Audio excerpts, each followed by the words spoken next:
Good morning. Good morning. How you doing? Yes. One Oh, let me make sure I've got my headsets adjusted to where I can actually hear everybody. There we go.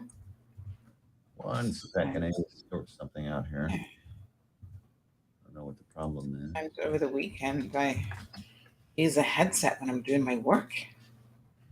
So Mm-hmm. I was talking to myself a little bit, I see. saying that I needed to check my mic settings because I'm pretty sure I had a headset in earlier this weekend. That's weird. Mhm. All righty. Yes. How was your weekend? It was good. Relatively uneventful. Got caught up with some friends on Saturday who I hadn't seen in a minute. Yeah. One recently was in COVID isolation. Oh, really? Yeah. Oh, so you went over there and played cards? um, no, we actually went out for lunch Keep the on company. Saturday. No. She's out, and we went to have lunch with another good friend on Saturday, and just enjoy each other's company. Awesome. All right, here we go. All right, let's Bye. get it.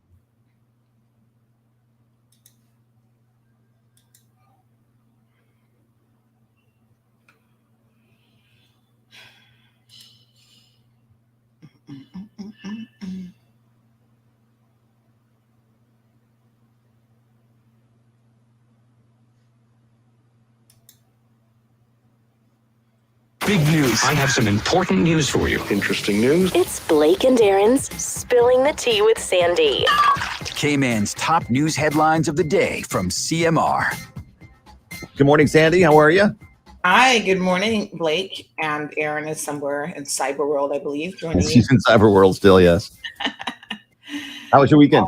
Oh, wonderful, wonderful. Absolutely Good. fantastic. How was yours? It was good. Yeah, it was cold actually. Very cold. That's a big. We talked about it on Friday. That was the big headline for weather. It was going to be a little rainy on Saturday and just cloudy and cold on Sunday, but it was nice. Yeah, I mean, I enjoyed it, but I didn't actually think it was cold. Oh, okay, really? Man, I would have. I I mean, didn't put the sweatshirt on or hoodie, yes. or jumper, whatever, however you call We'll it. talk about pulling out jackets and boots, and I'm like, what? I didn't put the beanie on my head, but it was yes, it was a little windy, little wind chill. I think we actually had wind chill. Yeah, I mean, On, I wore sleeveless dress yesterday, but it was like, aren't you cool? Like we were right on the water having a late breakfast. Yeah, if I you was like, were this was perfect. Oh my gosh. with the temperatures in the low 70s, with the wind as high as it was, we were probably in the upper 60s at least, or maybe mid 60s for wind chill factor yesterday. So, Mhm. so that's a nice, cool Caribbean day, I would say. Yeah, it was gorgeous. It was a gorgeous weekend, and I don't mind it at all. Actually, I'm really all here for it. So, what do you have headlines for us this morning? So yes, quite a few things happened over the weekend. I feel like it was a really busy weekend. We had a little bit of Cayman Airways related drama on Friday. So Cayman Airways has a Cuba route that they do. And so they went on Friday morning, probably like around midday. I think they left after 11 o'clock here. And they came back quite late in the day. Normally they come back, I believe, after 3 o'clock is the scheduled time, but they didn't come back until like after 6. And they came back completely empty. Ferry is what they call it. And so my phone was buzzing off like, what is going on? Cayman Airways left everyone in Cuba. And I said, what do you mean everyone? All 91 passengers. Well, it turns out that I guess Cayman Airways didn't get much advance notice, but Jamaica has said we do not want Cubans coming through the Cayman Islands to Jamaica. And they put a stop to that. And when the Cuban government was informed of this on Friday, they apparently told Cayman Airways, well, if you can't take our 89 or 86, I should say, Cubans to the Cayman Islands, you can take no one. So the remaining passengers who were either residents of the Cayman Islands or Caymanians, yes, it's quite a crazy story. They also got left in Cuba as well. So now what? I think they're working on diplomatic relations to try and figure it out, because Man, Jamaica said no. Jamaica's put their foot down, and the Cuban government is attempting to respond by putting their foot down. And poor Cayman is just caught in the middle, like, what? so why can't they just prevent Cubans from coming to Jamaica on the Cayman Airways flight? Why does that prevent? Why does it matter if they come through Cayman or not? Well, that's the route that they're coming. I don't think they're coming anywhere else. So what happens is on Fridays, the flight comes from Cuba to Grand Cayman, and shortly after that, there is a Jamaica flight that's outbound. And those same people, 86 of them, of the 96 that were coming in, are basically jumping on the Jamaica flight. Okay, so then you would just cancel those Cuban tickets on Cayman Airways. Well, Seems like a pretty simple process. Then we get stuck with 86 Cubans here. Well, I just mean from Cuba. If you're going through, well, I guess that's through to Jamaica, then you can't board. I guess that's what they were trying to do, but the Cuban government said, okay, if you don't take those 86 people, you can't take the remaining people either. So essentially, it's almost like a hostage situation, as far as I'm concerned, because that is kind of weird. That does seem good. Don't want to be there. Yeah, ready to come back home. So it's. Listen, I've always said when you're preventing a national, a Cayman Islands national from exiting a country, that does feel a little strange. It is crazy. Yeah. So I wouldn't say hostage. When I heard the story, it literally blew my mind. We're going to get into some of the details a bit later on in terms of what's going on, like why it's happening. Well, and then you put the you put a lot on those people stranded there, because now they got to go back and spend more money on a hotel and food and all that stuff. It is an unbelievable situation, quite frankly. So we will definitely be keeping an eye on it to see what the outcome is. But basically, Cayman Airways issued a statement, and they said that they're trying to work out the diplomatic situation, I guess, with the Jamaican authorities to see. I mean, it's just unbelievable. But the Cuban authorities have said no. Yeah. So I don't know what to say. I mean, I wouldn't be particularly happy if that was me that was stuck in Cuba because of all this kind of stuff. So anyway, other news: Cayman Brac has a fuel vessel that has been off the coast of Cayman Brac for at least a week now, and it has been stuck there because of COVID. So something like, I think there's about 24 crewmen on board, 24 of them from India, and then one from Georgia, the country of Georgia, by the way, not the state of Georgia. Mm-hmm. And they all have, most of them have COVID, like 19 out of the 24 or something have COVID. Oh my gosh. And so there's that. And then the pilot who lives here, Jamaican fellow, I understand, is unable to go to assist them in coming in any event because he also has COVID. So, oh my gosh. We only have one pilot here? He's the one that would go over and assist. You can't send somebody from Cayman or Grand Cayman to Cayman Brac? Apparently he is the one that does it. He's the guy. I think you need to, Blake, you're thinking too sensibly, but I think we don't have redundancies here. What happens when that guy goes on vacation? We don't have any vessels coming in. Well, I think he knows the lay of the land, so they have to be very careful about bringing in a big tanker because you can tear up the coral and whatever. So I mean, clearly they got to be training somebody. I mean, what if that guy gets hit by a bus? Then what do you do? I'm sure, and that's very possible here. But they probably need to think about that situation a little bit more.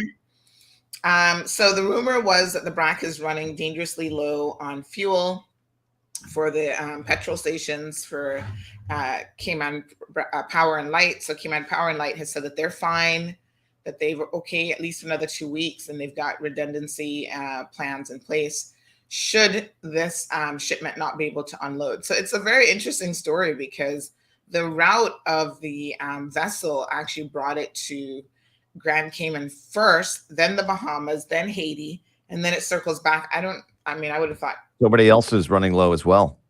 No, it finished all of those locations. Oh, I see. The last. And then, so Cayman Brac was last. Grand Cayman got fuel from the vessel. So, of course, the weather being what it is, you can see the ship out there and all this choppy water. Just brutal. there. I would imagine they'd be running low on food as well. I don't know how much they stock, but if they're stuck out there for 2 weeks, I'm sure they probably need some rations. Yeah. It doesn't sound like they've really requested anything, so maybe they're okay. So Cayman is also looking at now being placed on the European Union AML high risk list. I'm just tired of all these lists that we get put on. It's like, I don't think we can do anything in any event. But the European Commission could add the Cayman Islands to the final list of countries with strategic deficiencies in their anti-money laundering and KYC regime. Apparently, after Cayman was listed in a draft regulation adopted early this month. So they'll be finalizing the list in a few weeks. And I guess we'll just have to wait and see, because they're still saying we're just not doing enough. I'm not sure what will ever be enough, but there you have it. Remember the hate crime that happened at Strand some weeks back? Yeah. An arrest has been made. Okay. So, they said it was actually committed by 2 men, but they have 1 man in custody. And he is a West Bay fella, 33 years old, apparently. And his name is Derek Bush of West Bay. He was arrested on Thursday on suspicion of assault at GBH in relation to this violent attack on 2 men, unprovoked violent attack. I've been reading some of the Facebook comments. I've been a little bit, mostly Instagram, but I've been a little bit disturbed by what some of the individuals have been saying. So we'll address that a bit later on. And finally, in other Cayman Brac and Sister Island news, there was a really serious accident over the weekend. Saturday morning, a young man, his vessel, his car collided with, I think, just the bushes. Like, it was one vehicular accident. And he ended up, being severely injured. And he was air ambulance later on in the afternoon to Grand Cayman. Yeah, I hope he's okay. Yeah, hopefully. It looked like he got a good bang. Some of those roads over there, the roads in Cayman Brac are a little bit tricky. Lots of curves and things. You gotta and hills and definitely not the roads of Grand Cayman. So I've driven the Brac a lot. So you got to be careful when you're over there driving, especially at night. Yeah, but considering there's nobody else on the road. That is true. Well, that's why he ran into some bushes, not another car. It's kind of like, just slow down and you might be okay. Yeah, but yeah, there you have it. All righty. Well, happy Monday morning. Thank you. And catch CMR right now on Facebook and YouTube, and soon on Bobo 89.1 FM. By the way, can I tell you, everybody loves the name. I was getting so many comments about Bobo during Friday's show and onward. People are super excited. That's awesome. And we'll catch you tomorrow for your headlines. Right. Sounds great. Have a good one. All right, folks. Bobo 89.1 coming soon. We're getting more excited by the day. This show will be simulcast on radio. So I know some of you have said, listen, sometimes it's hard for me to catch it on the road. So I don't have unlimited data and I need to be able to hear the sus and what's going on. So it is coming soon. Yay. Good morning. Buenos dias to Marshall, Evelyn, Elizabeth, Olivia, Miss K, saying what's brewing in my CMAR cup, ice cold water. I know it sounds crazy that I drink ice water in the morning. My sinuses have been a little bit irritated by the weather, but otherwise I'm really not feeling cold. I know a lot of people are like, oh, I need to put on a jacket. I'm like, a jacket? Come on now. Y'all, your blood has thinned out. Y'all need a trip somewhere. Evelyn, good morning. Chantel, Louisa, Diamond Princess is here. Tracy's got it locked. Hello, Dawn. What's shaking? I do think I've been having a sinus headache, though, because my head has been a little bit like headachy. Good morning, Senior Bob. Miss Joy is here. Alice is here. Tracy. Talking about the mosquito plane. We're going to talk about that Brac situation here in a minute. I don't know who loveface.xyz is, but we have blocked them now, so they should stop harassing us with these annoying messages.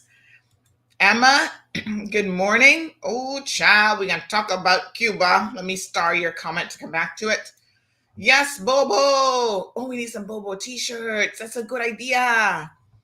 Yes, Dawn, we need some merch ideas because, we got our 5-year anniversary coming up. So we're going to spend a little bit of money on some merchandise.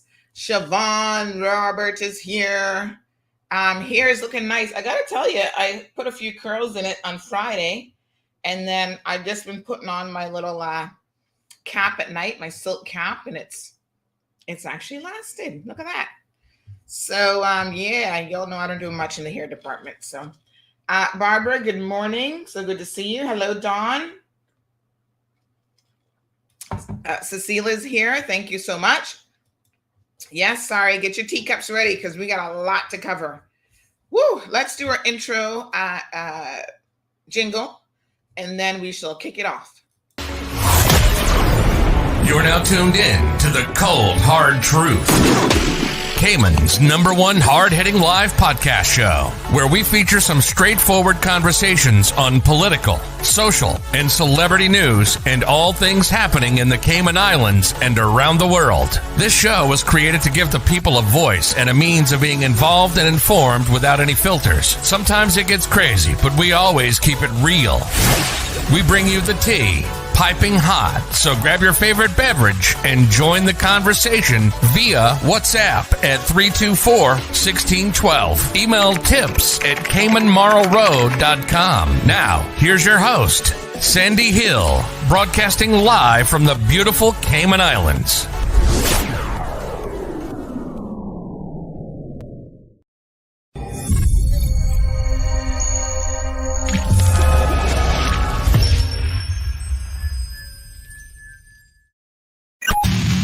For Monday Rewind. The Cold Hard Truth's Monday Rewind show recaps the weekend's news and events so you don't miss a beat. Don't miss out. All the weekend's source, news, gossip, and well, it wouldn't be a weekend recap show without traffic accidents too. Cayman Marl Road is Cayman's #1 news source and has the island's hottest morning talk show. It's the hottest. Make sure you don't miss a beat with Monday Rewind. Rewind. Tune in every Monday from 7:30 a.m. on both YouTube and Facebook.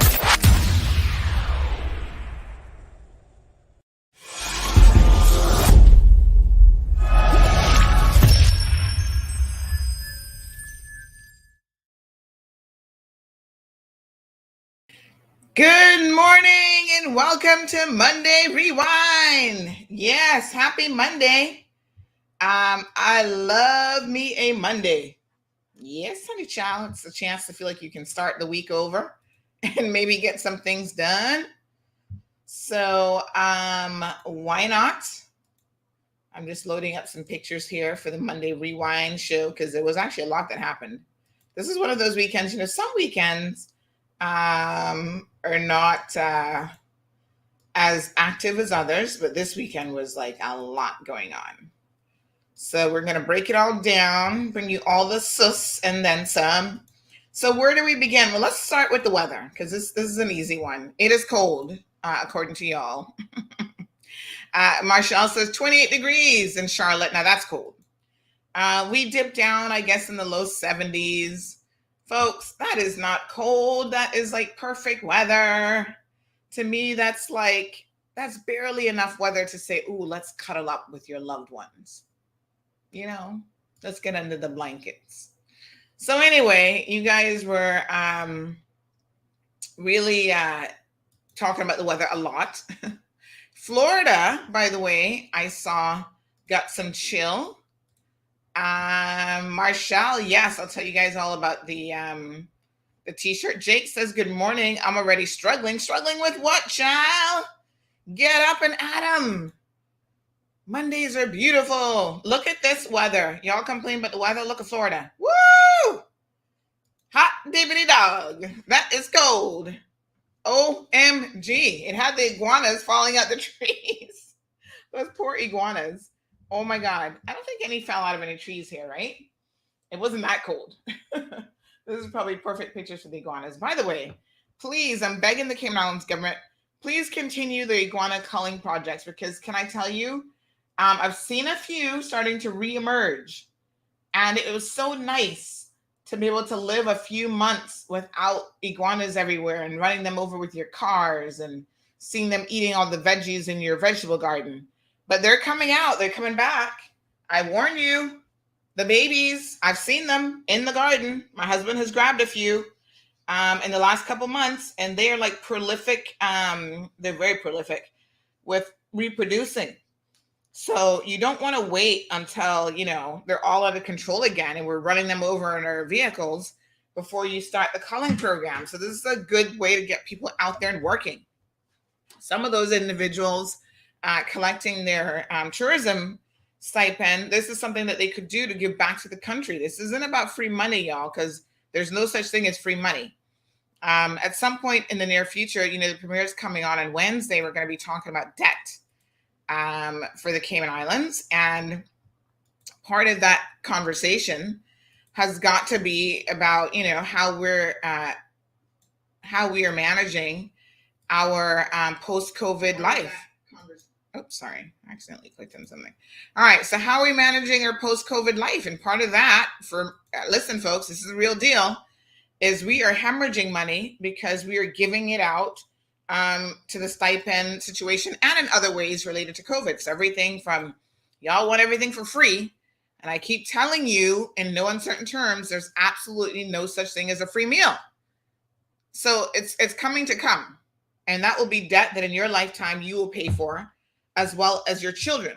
And I know how y'all love to complain about the cost of living. And I'm with you. But one way to control debt is not to need it, not to spend it. So, yes, bring back the iguana culling.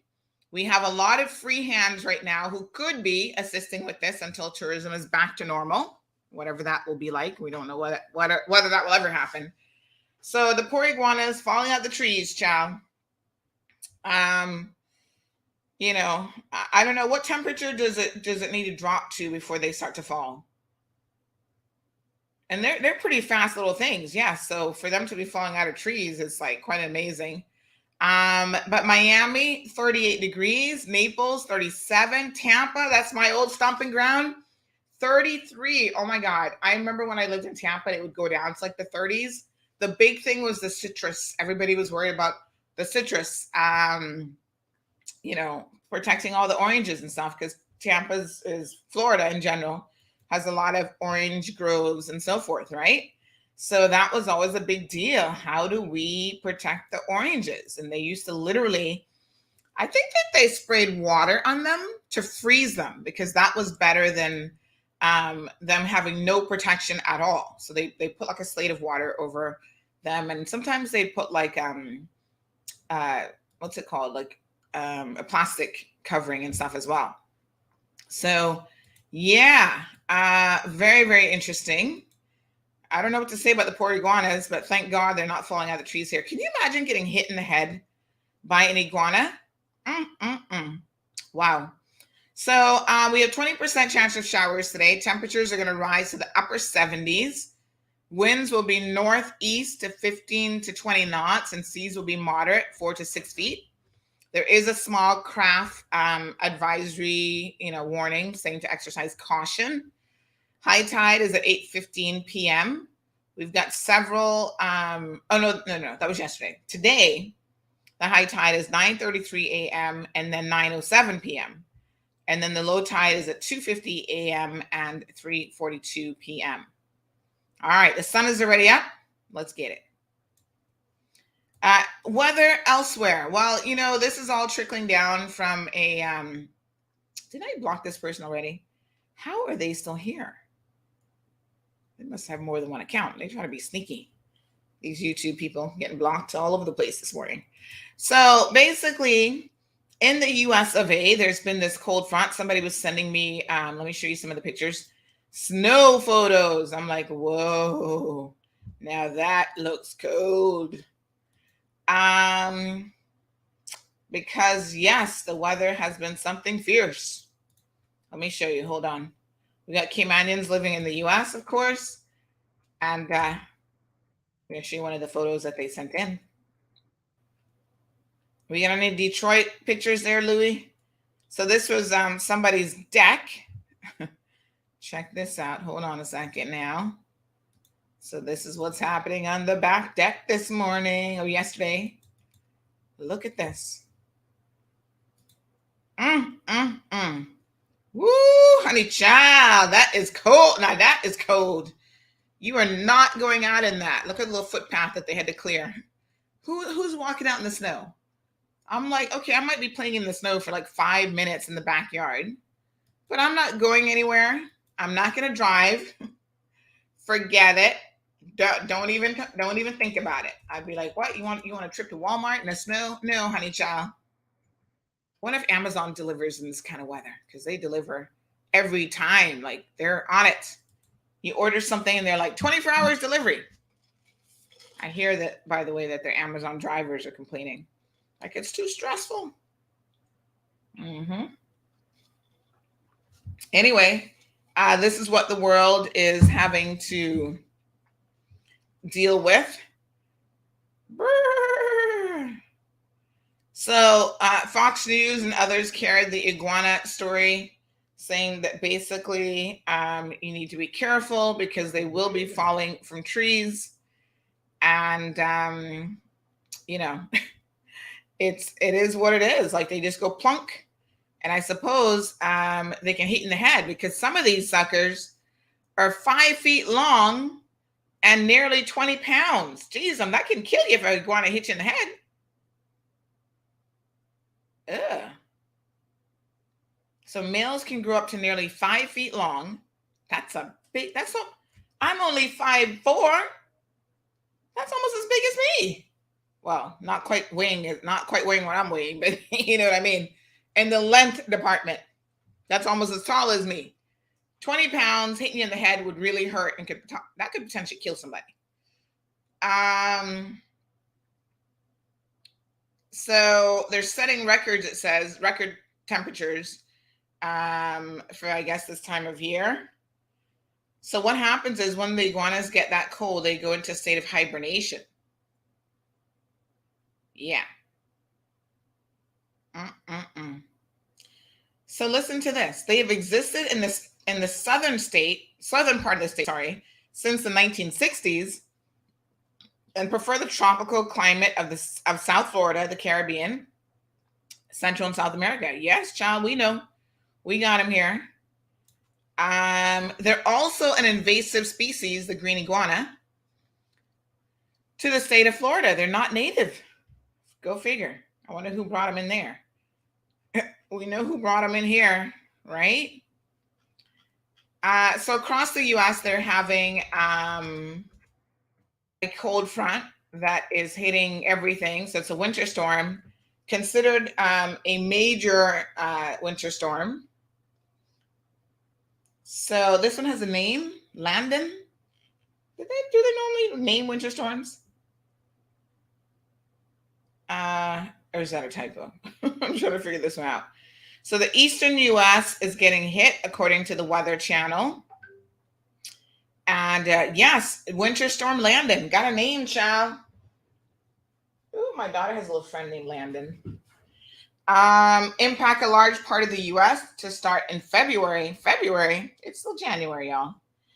Snow, sleet, freezing rain will spread from the southern Rockies to the plains, Midwest, and Northwest.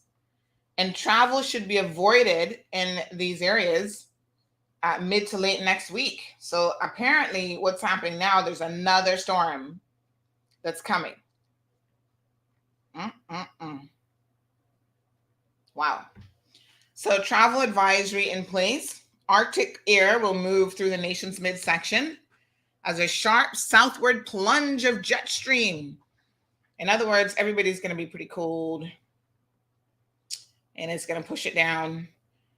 This one doesn't look like it's going to impact Florida as much as the current storm, though, the one that's coming. So it's all the talk right now in the U.S. I don't think they've seen temperatures like this in a minute. But more is coming is the bottom line. So even The Guardian did the iguana story. They're like, at cold weathers have iguanas dropping from the trees. Ooh, child. What a mess. Anyway, lots of travel was canceled as a result of the weather. I think I saw something like over 2,000 flights were canceled or something ridiculous. It was a lot. And listen to this. Now, this is crazy. Over 30 inches of snow has fallen in parts of Massachusetts. Anne-Marie, isn't she in Massachusetts? She used to live in Cayman. She's got those poor Cayman children up there freezing their bums off. So good luck to y'all there. Is it Massachusetts that she's at? I think so. Or Boston. No, I think she's in Boston. That's Massachusetts. So yes, Rhode Island, Southern Massachusetts, New York, all freezing temperatures, folks. Getting it nice and cold, honey child. Northern New England. It looks cold. Central Maine Power which services over 660,000 customers, reporting only, they say, 2,500 outages. Other companies had 165,000 customers. Oh no, my apologies. 816 out of 165. That's not too bad. But yes, even the pictures make me shiver. The pictures make me think, oh, this is really cold. So they got snow all over the place. But it's kind of good because let me show you guys a few pictures here. You're going to like these. People are out and about enjoying the snow. You know, it's not that often that they get this kind of snow in the States. So look, yeah. A little kid getting to get his little snowboard out. This woman is skiing on a bridge. Check that out. Isn't that cool? She probably hasn't used those skis in a while. So even the dog is like, you have to be careful with dogs and snow though. Somebody making a snow angel. The dog is trying to lick the snow. Sometimes their tongues will get caught. Like they got to be careful. You don't want them to be licking it too much. So that's some of the enjoyment that's happening because of the cold weather right now. So yeah, Florida is definitely feeling a bit of that. Over 3,500 flights were canceled across the U.S. I think that was Saturday and into yesterday. And yeah, that was on Saturday. And on Sunday, over 1,200 flights were canceled as well. It probably got worse than that. So yeah, just hang tight. It will soon be hot as hell again. So I'm pretty sure of that. But yeah, it's good to, I used to enjoy, I don't know about anybody else, but when I lived in Tampa, I used to enjoy the little bit of winter that we got. You know, you got to pull out, I love me a turtleneck. So I got to pull out my turtleneck and put that on and put on jeans and you get to layer. So you put on a sweatshirt or sweater and then a jacket. Once in a while, you pulled out some gloves, boots. Yeah. So good luck with the weather, folks. We'll be all right. We're good here. Nobody's complaining. Jake is wishing it would stay like this all year round.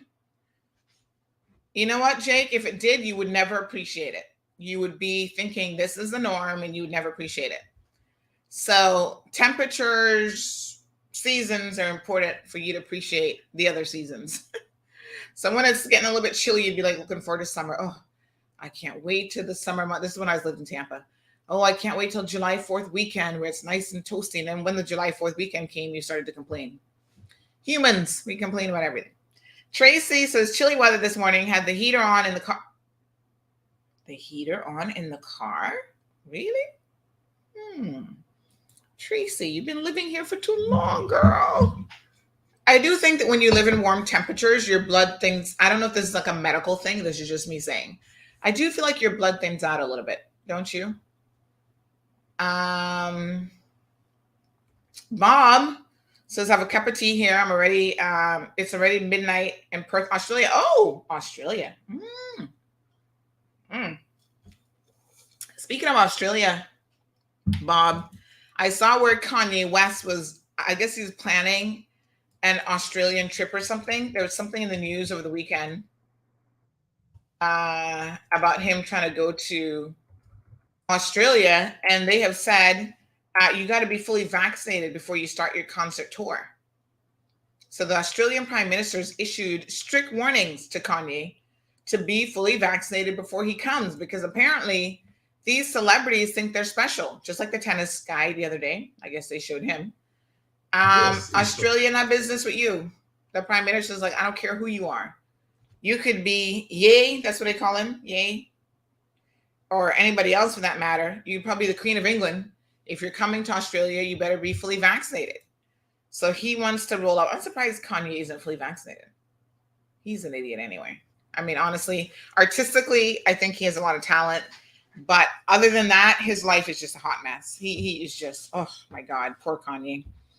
And now him and Kim are on the outs, and he's starting to fight with her. And we'll talk about that in the celebrity section. But one pile of mix up with the kids, but they both got issues. Let's put it that way. But his is definitely, child, I would have kicked him out a long time ago if I were her. But anyway, Irvlyn just killed an iguana off of her sour sop tree. Yeah, you got to get them while they're young too, because like I said, they're prolific breeders. Good morning, Dale. Miss Virtuous is here. Good morning. The gym don't need stipend, so stop giving it to all sorts of unnecessary businesses. I need to find out about this because I saw it somewhere, and it's not quite sinking in what is really going on. I don't think that the decision has been made about a stipend for the gym, but it's weird because nobody else is going to get bailed out. You know, everybody is having financially difficult times, I should say. And the government has already said, well, definitely the previous government, and I'm sure this government as well, that they're not even prepared to bail out the media. Because remember, somebody asked that question. They're like, no. And so I don't know where that comment came from. Maybe that's a question for the premier when he comes on Wednesday, because I haven't heard it and I don't know where it came from, but I've seen people, I think it was in another publication or something. So people have been talking about it. And I'm thinking, bailing out the gym? What? No. So we'll try to figure that one out. Good morning, Felicia. Jamilia's here. She says, look at me, was working and had to quarantine and still can't get my stipend. Gyms will need to be innovative in these COVID times. And I'm surprised that none of them has recognized the things that they need to do. Now, I'm not here telling y'all how to run your business, but there are things that you could do for your members using technology. Figure it out. Cameron says, we know you're not going to pick up no iguanas. Me? No, honey chill. I'll leave that to my husband to deal with them. Child, I don't even like to look at iguanas. So do me a favor, Jamelia, send me your information about the stipend, the quarantine stipend, because I know you have mentioned it before that you had applied quite some time ago, and I would like to know what is going on with that. So send me a little WhatsApp message to remind me after the show to chase that up for you. So Jake says, love the snow. I'm ready to fly north now. Jake, you should be a pilot because you just want to fly everywhere. So Marshall says, I don't like to be out in the snow, the roads being such a mess. Yes. Remember last week, the reporter who was reporting about the snow and all that, and then she got ran over? A car lost control on the slippery road and literally ran the poor thing over. Thankfully, she was okay. Okay. So let's move on. You want me to bring an iguana inside? Oh, no. No. What companies need to do is start in reporting all new employees so that they can be checked against the stipend recipients. Well, this government is actually putting some measures in place with the stipend recipients now that they've moved it from tourism over to financial services, I think it is, or finance. They're putting, I don't know if it's completed yet, some measures in place to get them to report certain things. If you're employed, if you're registered with work and all these sorts of things. So they're actually putting requirements in place, because what happened was under the previous government, when it was set up, there was no requirements. It was a free-for-all. They weren't even checking to see people really worked in tourism, because I've heard some stories that make my head shake.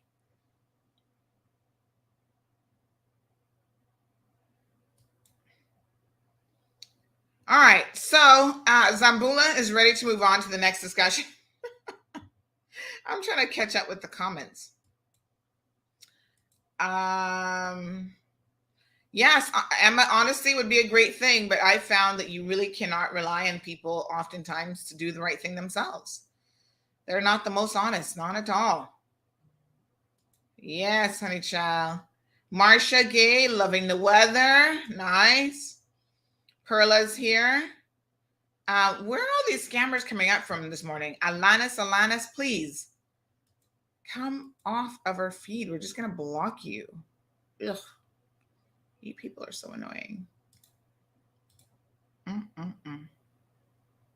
17 degrees in Long Island, New York, says Gladys. Woohoo! What a mess. She says, get on him, Sandra. Yes. Peter, good morning. Buenos dias. Luis is here. Says, I worked for the CIDOT for over 16 years as a subcontractor, musician at the ports of entry, and did not get the stipend. Now, did you apply for it? Is the question. And if you didn't get it, why? What did they say? I'm curious. Subcontractor musician.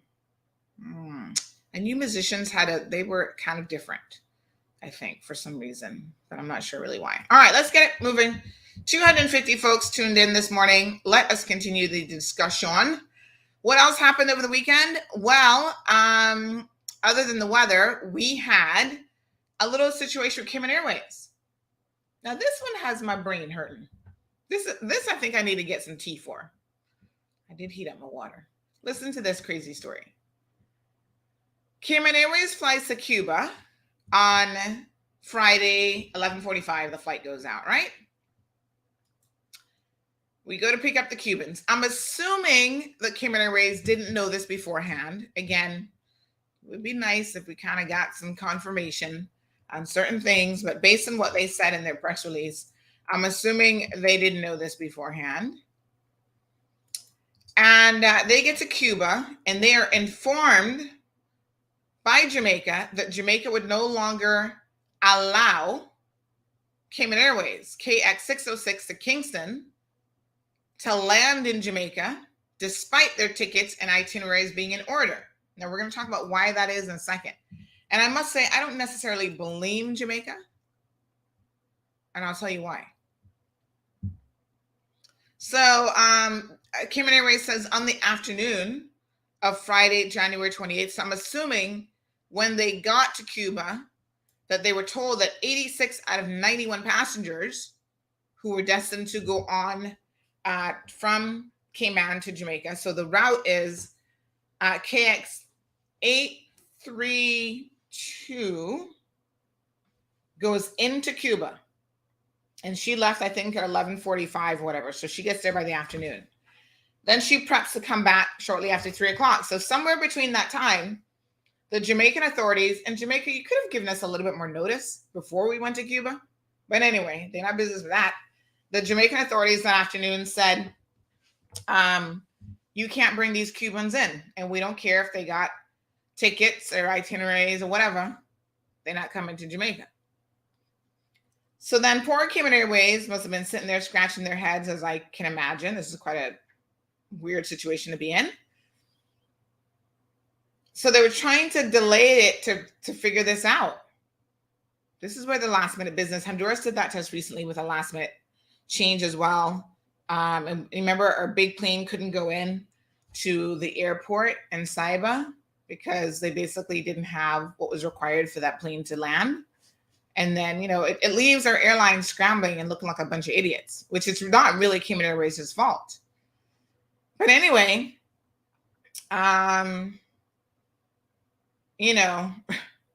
quite amazingly, the KX833, which would then be coming back from Havana to Grand Cayman, came back what they call ferry, came back empty, nobody on board but crew. So here's what Cuba did. Cuba said, oh, you want to allow our 86 Cubans to go on to Jamaica? And mind you, this isn't our fault. I don't know why Cuba taking that on us. And they said, fine, nobody will get on that plane today. Now, let me try to understand this, Cuba, communist country Cuba. Because Cuba operates, these countries are crazy. How do you, so 86 of 91. How many is that? That's 86, 87, 88, 89, 90, 91. 5 more people were Caymanians or Cayman residents or whatever. Maybe they went vacation in Cuba, which not this time of year, not right now, not with COVID. So the Cuban government says, hey, nobody else is going to come on that flight if you can't take 86 people onwards to Jamaica.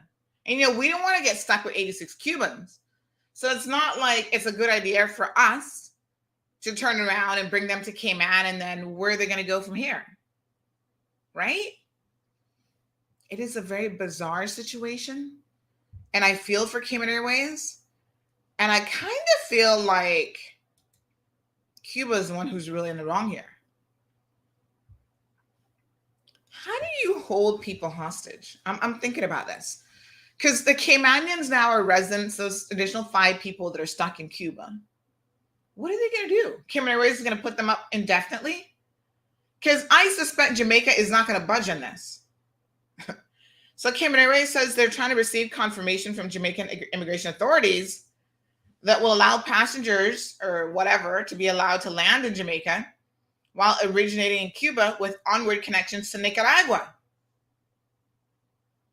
So right now, until this is resolved, our airline will be restricting travel between Havana and Kingston for those passengers with onward connections from Kingston to Jamaica.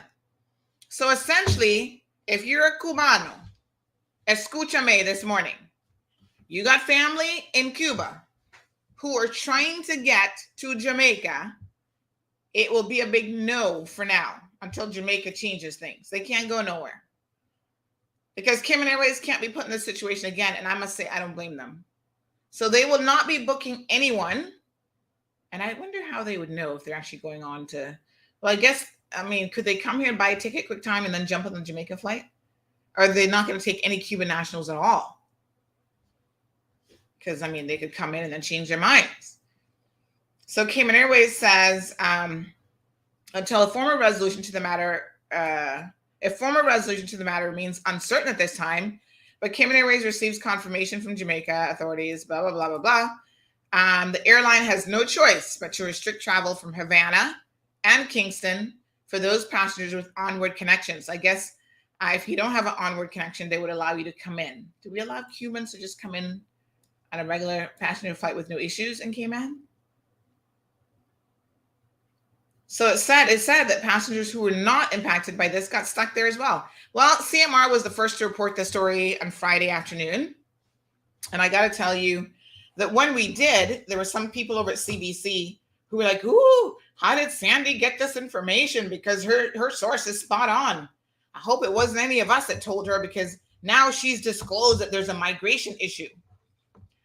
I don't know who in the leadership of CBC would have sent that out to their staff, but they're not very bright. And let me tell you why they're not very bright. Listen up now. Here is what this all boils down to.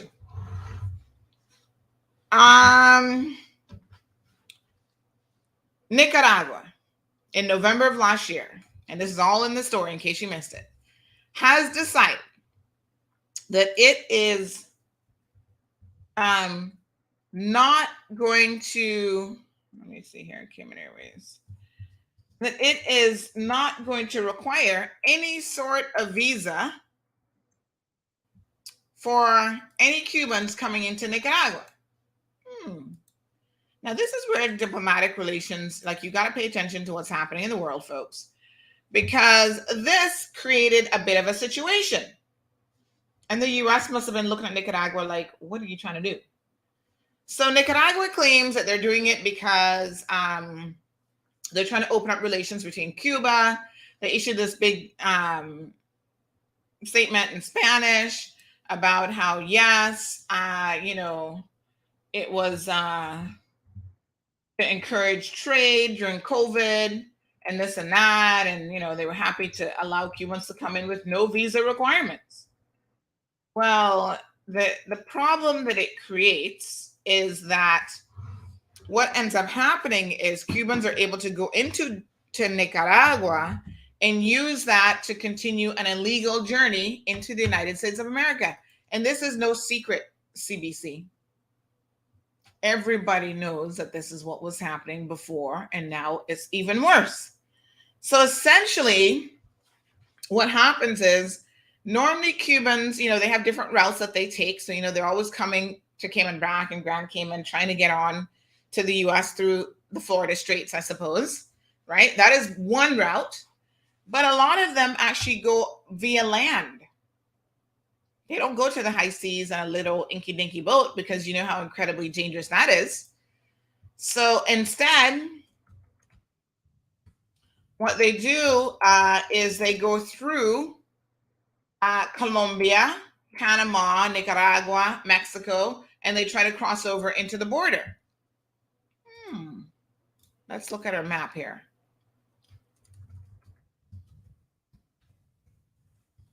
So contrary to what CBC believes here in the Cayman Islands, they don't have a clue sometimes about this is no top secret.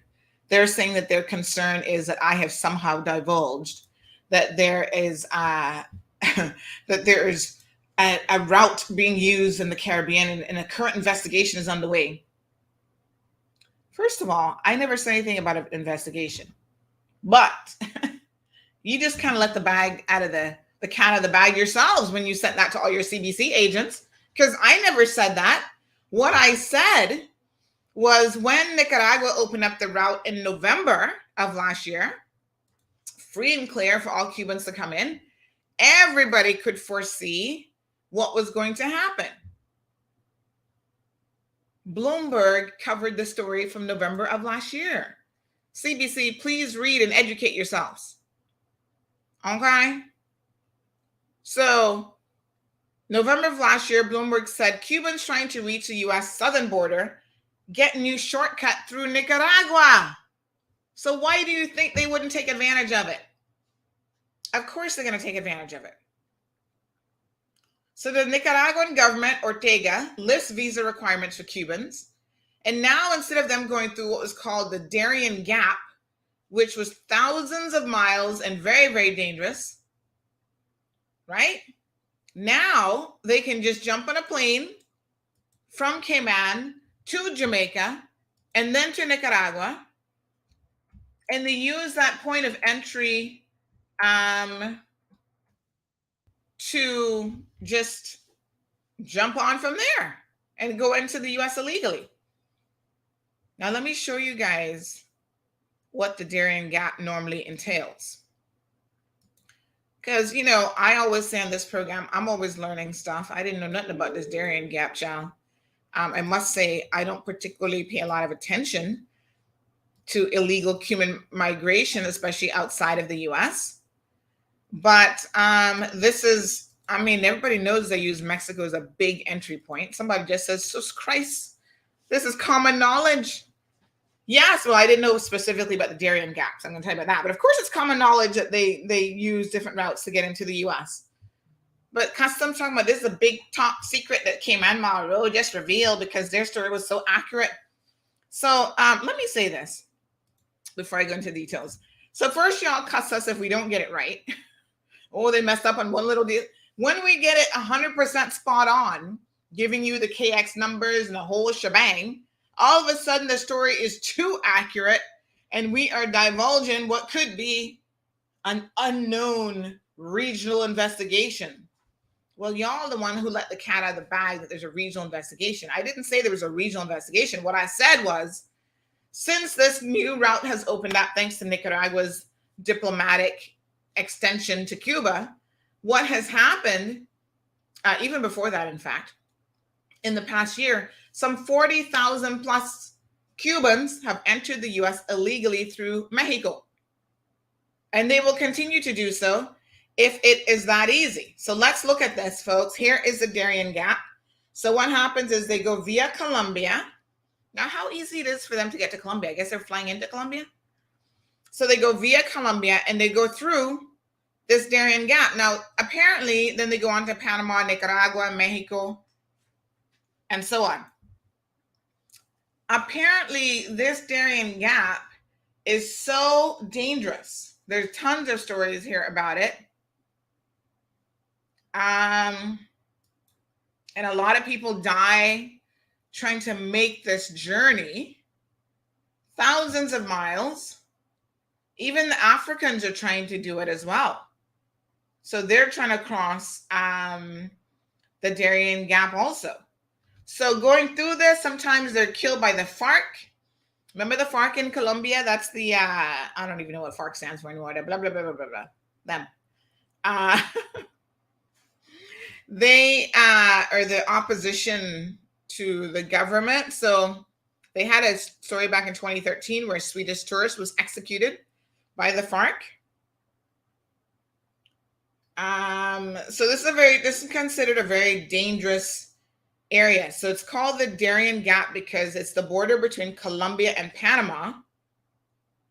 Yes. And anyone who tries to make it through there is in for quite an interesting thing.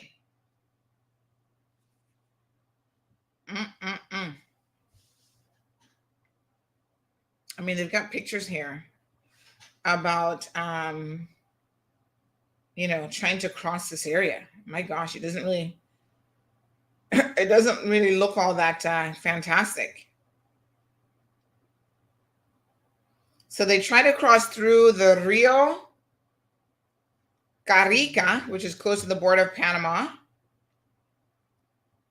And there's a lot of FARC and armed gang members, who are controlling that area. No doubt it's also being used for illegal trafficking and drugs and everything else. So they're coyotes that guide group migrants over the jungle trails to Panama. Wow. Migrants pay hundreds of dollars for this rough crossing, and many actually never make it.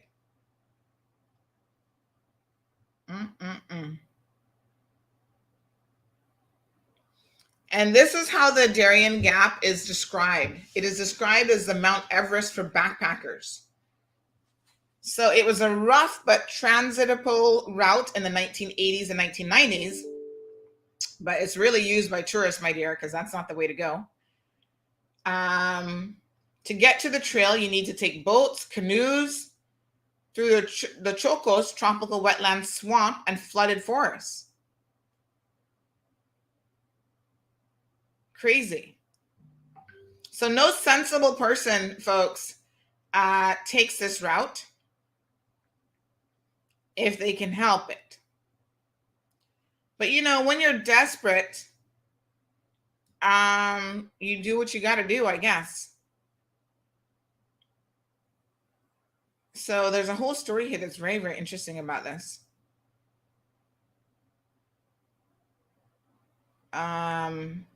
This story is really about a man who disappeared. It's the Swiss tourist, but it still shows you a lot of photos from the area and what the terrain looks like. It's not easy. I'm going to share this with y'all because y'all need to read it.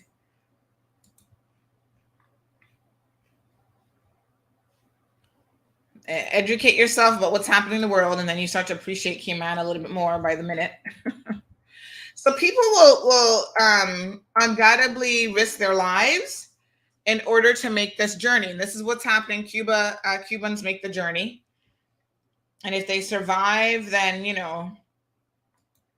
they survive.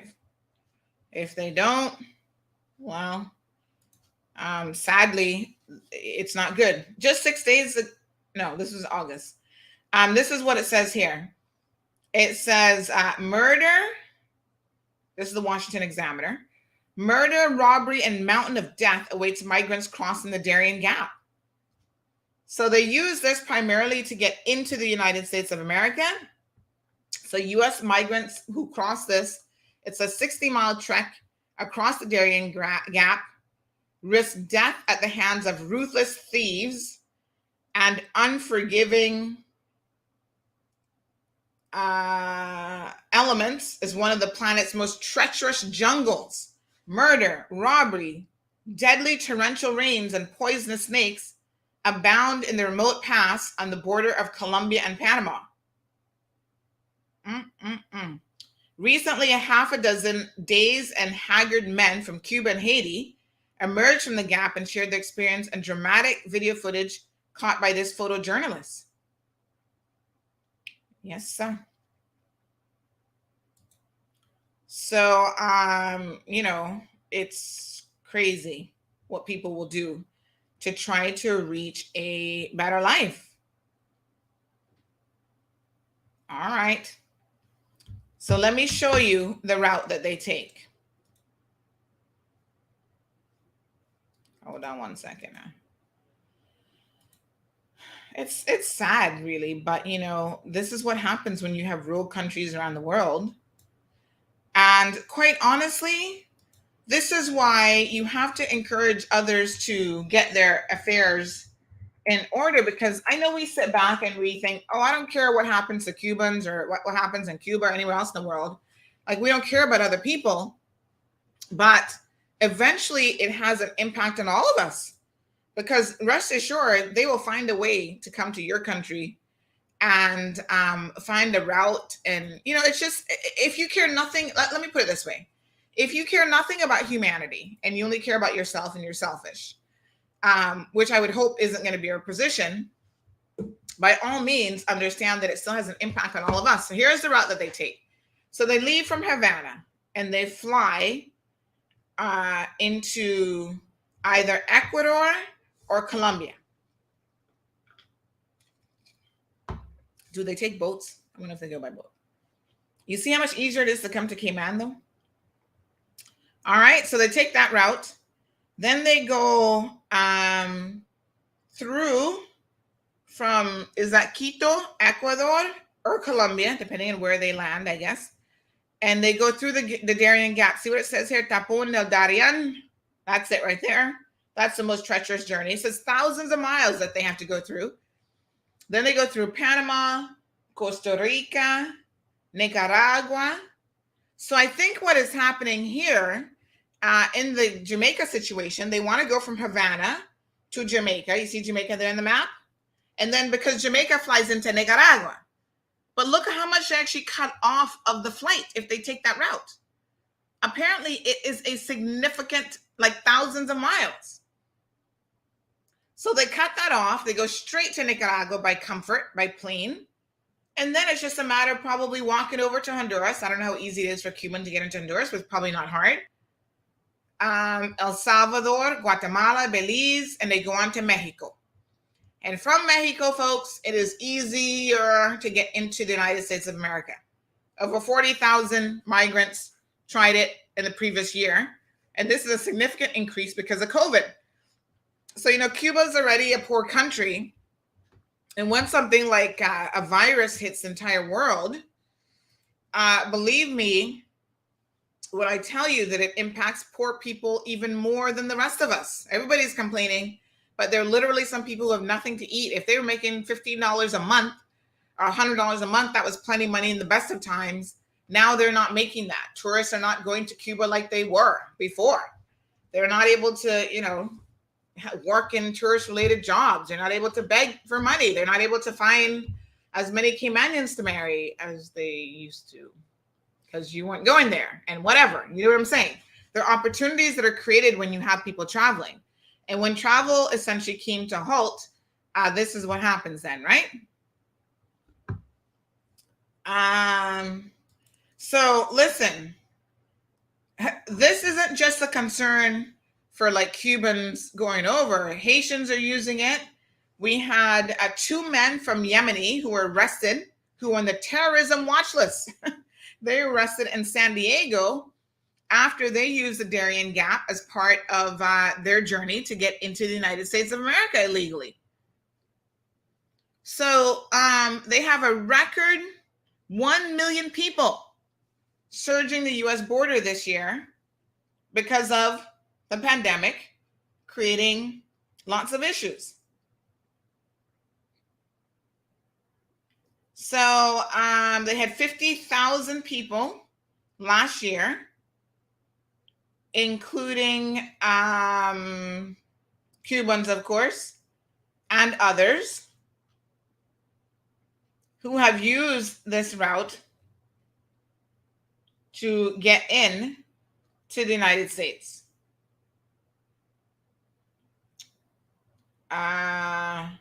Colombia has now limited entry to 650 migrants a day to try to slow it down. Because like I said, they are using Colombia as a point of entry.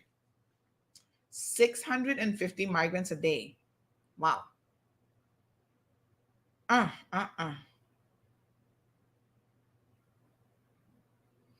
So once the migrants exit the thickest part of the jungle, they find a clearing where the village of Bajo Chiquito has created an industry of caring for the travelers and sending them on a 3-hour canoe ride to a government camp. So the journey isn't over just because they get through that jungle. There, they're going to get some food. There's a food kitchen and volunteer medical professionals from Doctors Without Borders trying to help them. Those who still have money can purchase clothing and other necessities. So these poor Haitian guys, they were saying that they were able to pick up supplies along the way, even though robbers took their money and clothes. Poor Haitians, my God. The trip took them 13 days through the jungle, and 2 people in their group died, they said. Through an interpreter, one of the men described some of the horrors. He said robbers had handguns, and for 4 days, they were continuously robbed. I guess the first robbers and the second robber and the third robbers didn't take everything, but anyway, I don't know. The bandits took their clothes, their shoes, whatever jewelry they had, whatever money they had, they took it all. And they said that they're only looking for a better life and they want to go to Florida and get jobs. Everybody sees the United States as like the holy grail of living a good life. So the Darien Gap terrain is mountainous, overgrown massive foliage filled with poisonous insects and reptiles. The mountain is 2,000 feet high at a nearly 90-degree angle. I'm just giving you guys an idea of what these people have to go through. Climbing a ladder made of mud. It's like climbing a ladder made of mud, someone said. People will often fall to their death. It takes several days into their trek, and many unfit people simply cannot make it. They're too far to turn back, and so they just die. Well, that would be me, child. I would not make it. No, honey, child. Did I tell you guys, just as an aside, one time I went to my husband and I, he was my husband at the time, we were dating. We went to Honduras, and we were at the Pico Benito Lodge, and we had a lot of different activities. I think I might have told you guys, this is the most what do you call them? My little friend that's outside. Not iguanas. What are they called again? The agoutis. The most agoutis I've ever seen. They just run around the property like nobody's business. Nobody messes with them. They're very tame, and they weren't really afraid of people. They didn't necessarily come up to you, but there were lots of them, especially in the morning, walking around. So anyway, they had this tour, like, you'll trek through a little bit for a little hike, and then we'll take you down by the river, and you can hang out by the river, and you'll have lunch and whatever, and then you come back. I was like, oh, yes, I'll do that. Lord Jehovah, what a hot mess. So I put on my brand new, spanking new shoes. You know, those shoes that are like, they're like foot shoes. They're not proper tennis shoes. They more like they fit your foot, but then they have a proper sole and everything on them. They're supposed to be better for like your feet, whatever. So anyway, I had one of those on. I was like, oh yeah, I'll put on my new foot shoe and I'm ready to go. And my husband's like, yeah, let's do it. Early on in a relationship, you're trying to impress somebody. Within the first 6 months, I was like, oh yes, I can do this. Literally, I will not lie to you. The sole of my shoes fell off during this trek. So I made it like, I feel like I was halfway there. and I couldn't do anymore. And then I'm there with all these super fit people. There's one guy who's all like muscled up, took off his t-shirt. I think he was like in the dental profession here. I don't know if he was a dentist or something, but he was fit. He's like, oh yeah, let's go. And I'm like, hold on. I need another drink of water. Oh God. I was like, listen, I couldn't make it. Now, I'm not the most fit person in the world, but I'm also not the most unfit person in the world. But honey, child, it just wasn't happening. Like, I underestimated, because you know what had me fooled? I looked at the guide and I said, oh, he's fat. He had one big belly. And I'm like, oh, he's fat. I'm not fat like him. I'm good. But being fat not got nothing to do with whether you can hike, because he's doing it every day. He's a guy that's up and down. So although he was carrying a little bit of extra belly on him, rest assured, folks, he could do it. Me, on the other hand, hadn't been hiking in donkey years, and certainly not hiking that type of terrain in that distance. So at one point I said, oh God, I need to know my limitations. I'm not going to kill myself to impress some guy, okay? It wouldn't be worth it. So I need to turn back. And it was hot. This was like the summer months in Honduras jungle. In fact, at one point, and it's not like a paved, like, you know, some areas have little steps and whatever, but it was straight up crazy terrain, right? So I can only imagine these people is probably 20 times worse than what I'm talking about. And at one point we stopped and you could see the river below, and there were some locals swimming in the river. And on the riverbank were the armed military, I guess, in Honduras, with like their AK-47s and whatever military guns they carry.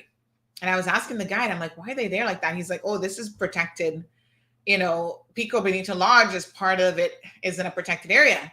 So they watch the locals who are swimming, but the military make sure, I don't know if it was like a transport point for anything or whatever, but he's like, no, they have to, the military is there to protect everybody. And then I'm like, right, make sure I lock the door when I get back to the lodge. But it was a little bit, it was rough. And I had to turn back. They had to send somebody from the lodge to come and get me as I turned back and take me back safely. I was like, oh no, I'm not, And when I got back, like literally the soles of my shoes fell off. I'm not kidding. I was like, what the hell did I just do? Where was I going? So I can only imagine. Good morning, Bobo. I can only imagine what these poor people, thank you, Lenny. Lenny's my translator. Lenny, you're from, remind me, Lenny, you're from which Spanish speaking country you're from? But yes, the FARC are the crazy revolutionary armed forces of Colombia. They've always been fighting the government. And, you know, I think they started out with a good cause, but then listen, they'll do anything to support their cause too. So sometimes they kidnap and kill innocent people who have nothing to do with the situation there. Lenny, are you from Colombia? I'm trying to remember where you're from. So yeah. So anyway, Jamaica says, listen, we don't want no part in this. We're not going to be involved in it. Take us out of the equation. And they didn't give Cayman Airways any notice is the problem. And so then the Cuban government, in their, you know, ridiculousness, responded with, okay, no problemo. We're going to sort you out. And so then the Cuban government refuses to allow our people to go over, to return back to your own country. I think the Cuban government is wrong here. I mean, how can you stop Caymanians from returning home?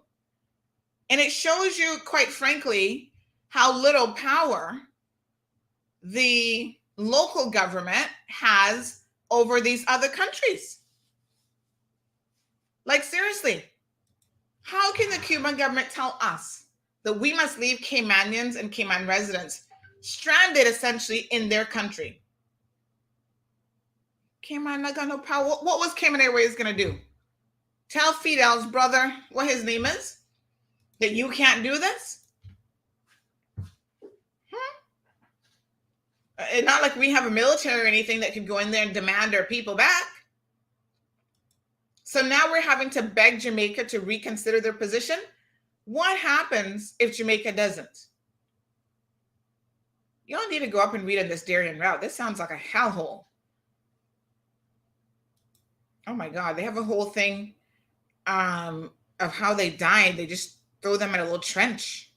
Jesus, what the hell? Anyway, folks, that is the situation. The U.S. is saying, Jamaica, my apologies, is saying that they will not become a transport point.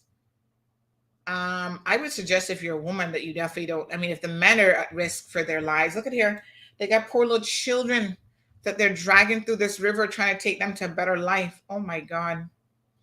It's horrible. They got wild creatures. It's considered the world's deadliest hike, actually. The jaguar is walking around, and I'm not talking about the car. Deadly scorpions. Here's an article. The 10 things that will kill you in the Darien Gap if you can not get robbed and killed by people, I guess. So they have the fer de lance pit pipers, whatever that is. It's a venomous snake. They're irritable, fast-moving, and large enough to bite above your knees. Okay. Anti-venom usually solves your problem if you get bitten, but if left untreated, the venom can cause local necrosis, which is death of body tissue, leading to gangrene or death. That sounds awfully pleasant. Wow. So if you get bitten, you have 10 minutes to inject the anti-venom before death. So this conflict journalist was saying that they carry about 6 vials when they go in the area. Because if a larger pit were to strike, the experts concede no amount of anti-venom would be enough to save us. We might as well lie down and smoke a cigarette until the lights go out. Damn. Wow. Number 2 on the list, drug traffickers. As it becomes increasingly more difficult to bring drugs into the U.S., drug traffickers are turning to other avenues, and they're using the Darien Gap as a perfect path for cocaine and other drugs on their journey from South America. So the lawlessness and lack of many residents makes the Darien Gap the perfect path for them.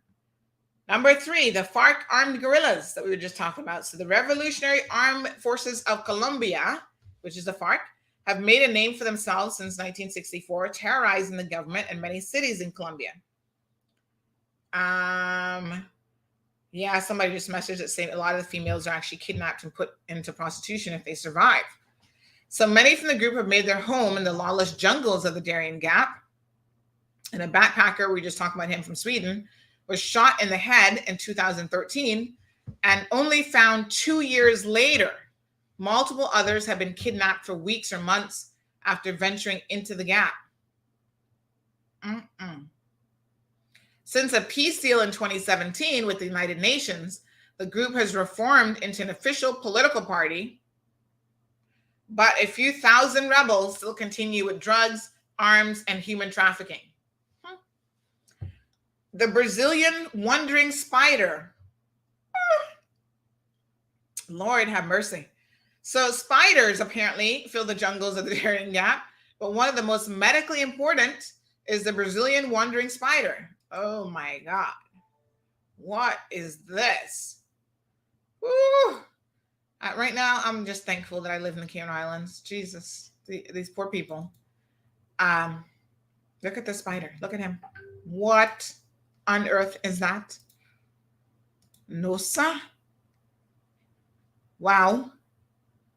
Okay. Anyway, this one now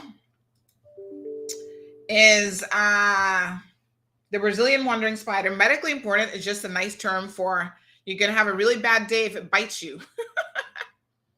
This family of spiders, there are more than one, has a leg span of 5 to 7 inches. Caramba. They wander the jungle floor at night and hide in hiking boots, logs, and banana plants. They've been nicknamed the banana spider, as that's often where people run into them. And bites from the spider can put you in the hospital, or from particularly bad ones cause death in 2 to 6 hours. Wow. Okay. Oh, but it gets better. So if the snake, the farks, and the what else have we covered? The spider doesn't get you. There's more awaiting your journey. Oh my God, this is like a nightmare on Darien Street. Okay, because then coming up next is the black scorpion. Yay! Oh my God, what the hell?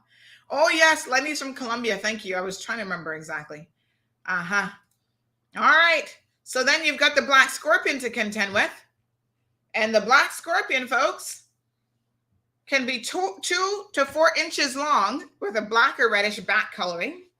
They live under rocks and logs and hunt for larvae and cockroaches. Well, at least they eat cockroaches at night. And they're part of the thick-tailed scorpion family, giving them their stocky appearance. Okay. Their sting is very painful, but is rarely deadly to humans as long as you're treated in a safe amount of time. Well, when you're in the jungle, you probably won't be treated in a safe amount of time. Then you've got the jungle heat. Temperatures can reach 95 degrees Fahrenheit with a 95% humidity, creating a serious problem if you run out of water. Trips through the gap take anywhere from 20 to 50 days. Wow. And you had better be prepared for the heat. Then if you survive that, you've got dirty water. They say there's lots of water in the Darien Gap, but it's far from clean. Even a sip can hold a host of viruses or parasites that could ruin the rest of your trip. Yeah. Then you've got the, say what? Okay, now this is just too much. What the hell is this? Hold on now. Y'all are not going to believe this one. I'm like, you got spiders, you got this, you got that. And now, hold on, drum roll. There's more. Look at this. You have the spike, what is it called? Spike chunga palm trees. What the heck? The fiber from the leaves of the chunga palm are used to make everything from furniture, hats, and jewelry to fishing nets. And the palm might have been one of the best defenses for a tree in the area. Long black spines cover the chunga to prevent animals from climbing and taking the fruit. The spines can be 8 inches long. Whoa. Unfortunately for us, those spines are covered in all sorts of bacteria. One brush with a chunga and you might find yourself with infected puncture wounds embedded with shards of chunga spine. Wasn't there a song about something with a chunga? Isn't a chunga a slang word for something else in Spanish? Chunga. Remember the chunga song? What was it called again? Help me out here, Spanish speakers. And then you've got ticks. My gosh. Wow. Anyway, okay, so you got ticks that carry what? Rocky Mountain spotted fever. Some other disease called, the proper name is Acleoshurus, or whatever the heck that is. Anyway, Rocky Mountain fever. All right.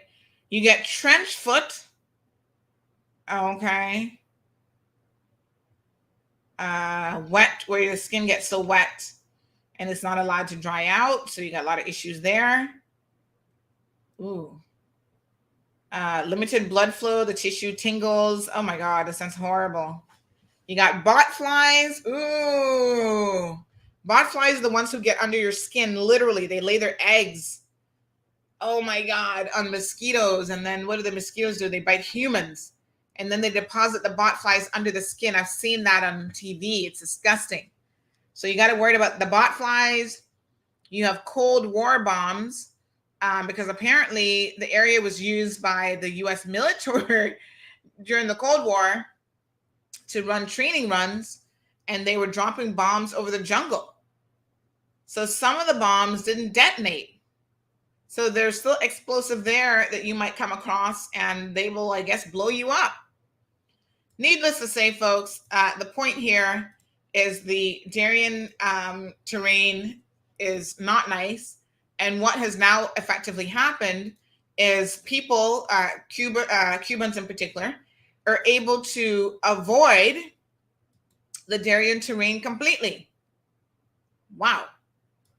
Hell yeah, I'd be going through Jamaica. Why not? Take me straight to Nicaragua. I avoid all of that. I avoid going through Colombia. I avoid the Darien Gap. I avoid... what? I'm on it. I would take this in a heartbeat. You avoid Panama, Costa Rica, you go straight to Nicaragua. Taking thousands of miles off of your trip. Good to go. Good morning, Paul. 63 degrees in Bermuda. Deep Blue says, if this ain't a sign from Cal to drop that route, so technically the Cuban government is holding Caymanians ransom. Yes, I would say so. Raul Castro, yes, him. This is very serious. Thank you, Sean. She says this is very serious and England needs to get their citizens out of there ASAP. Also, Cayman Airways needs to stop going there until this settles down. Imagine the next time they say they're not allowing the aircraft to leave. This is a thing when you deal with communist countries. I hate to tell you, but there's no degree of predictability. Even with Honduras the other day when they did that thing and left Cayman Airways scrambling for how to get people back, there is no degree of certainty. Like there's certain countries that you just can't trust to do the right thing. And I'm really, really shocked, and I'm waiting for this government hopefully to issue some sort of statement on this, because I'm shocked that even one Caymanian would be left in Cuba that did not want to stay in Cuba. That's just not right. And Jamaica might not budge. Y'all sitting there talking about, oh, we're trying to diplomatically to work it out with Jamaica. Y'all must have think Jamaica is like, I don't know what y'all think. But this fool I keep blocking this person. I think I'm going to have to go on the YouTube feed. Give me 1 second. I keep blocking them and they keep reappearing. So let me block them from YouTube because it looks like it's not happening properly.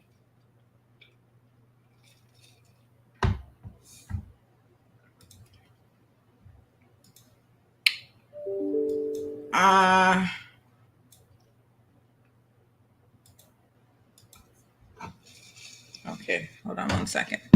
So yes, I'm very concerned about the situation, quite frankly. And, us relying on another country to let Cubans in so that our people can come back makes me more than uncomfortable. Sherry Ann says, seriously, they need to stop sending KX to Cuba for a bit. The Cuban government don't play. Well, we should be the ones not playing with them. You don't get in the playground with other kids and allow the other kids to dictate what you're going to do. If I want to go over my little sandbox and be left alone, as long as I'm not bothering anybody, I should be able to do that. Here we have the Cuban government trying to react to Jamaica, and they're not taking it out on Jamaica because Jamaica don't care. Jamaica has said, we don't want them here. So good. Now they're going to take it out on us as the intermediary. But you know why? Because we're the ones who are using Cayman Airways national carrier to transport the Cubans to Jamaica. So of course we're going to get caught in the middle.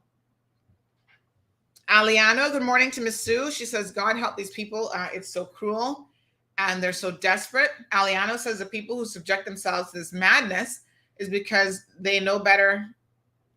They know better a country is corrupt, destabilized, downfall, lawless, and foreign influence, create their own this ever-ending shit show. Well, I mean, listen, if somebody is willing to make that type of a journey, you have to understand what life in Cuba is like for a lot of Cubans. If they're able to do that journey with just a glimmer of hope, even a 30 or 40% chance that we are able to get, not we, but they are able to get into the U.S. through Mexico, because the journey not over once they reach Nicaragua. And trust me, going to Mexico not easy. That's like one of the murder capitals of the world. So if you don't get kidnapped in Nicaragua, you don't get kidnapped in Mexico, and you're able to make it over the journey, it's just that hope of being able to make it into the US and to work illegally on a fruit farm, I guess, or whatever. Right? But Cubans have a different situation. So once they get the dry foot, wet foot, whatever policy, once they can land their foot on American soil, they're going to be good. So there's that situation.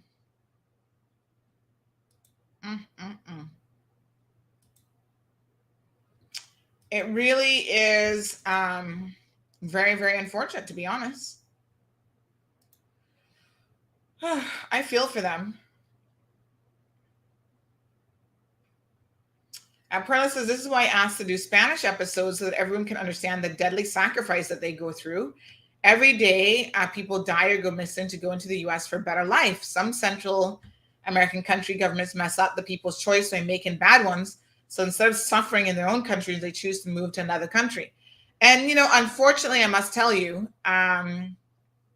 sometimes they think that it's going to be a better life for them, and they suffer and end up going into a worse situation, or maybe not that much better, because, especially if you're not Cuban, when you go into the US, trying to find a job as an illegal migrant can't be easy, and they end up getting involved in drugs and prostitution and, being abused by a lot of people.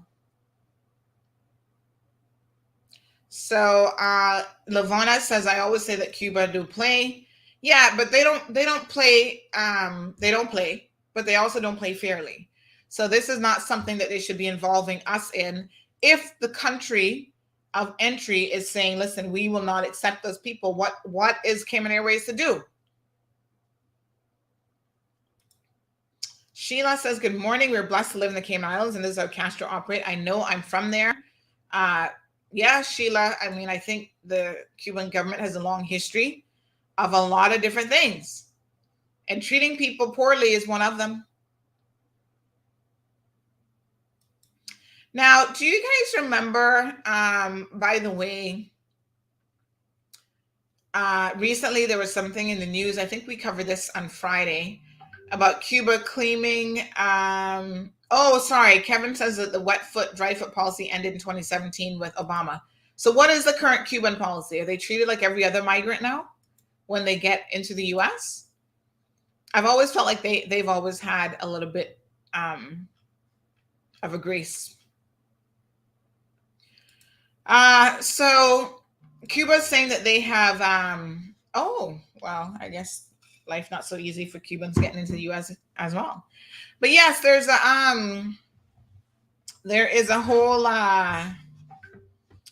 situation. Okay, thanks, Kevin. I appreciate the info. I was still thinking it was wet foot, dry foot, but yeah, I do remember something going on with Obama. So yes, Cuba's saying that they have a new vaccine that will fight Omicron. And they're talking about, all the wonderful things about this vaccine that they have developed. But, I don't know about Cuba, y'all, because I feel like with Cuba, you just never know.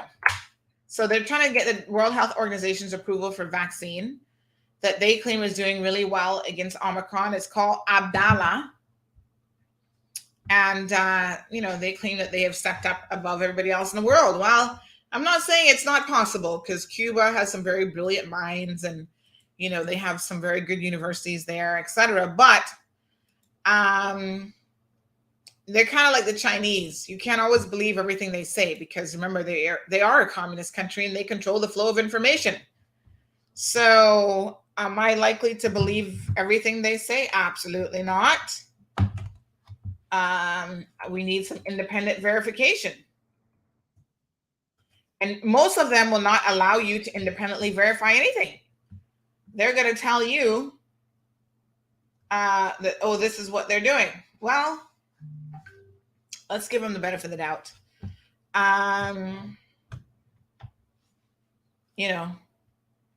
We'll see. So here's some key points from that situation. Cuba's prestigious biotech sector has developed 5 different COVID vaccines to date, including this Abdala that I'm telling you about. There's a Soberana 02, Soberana Plus, all of which Cuba has said provide upwards of 90% protection against symptomatic COVID when administered in 3 doses.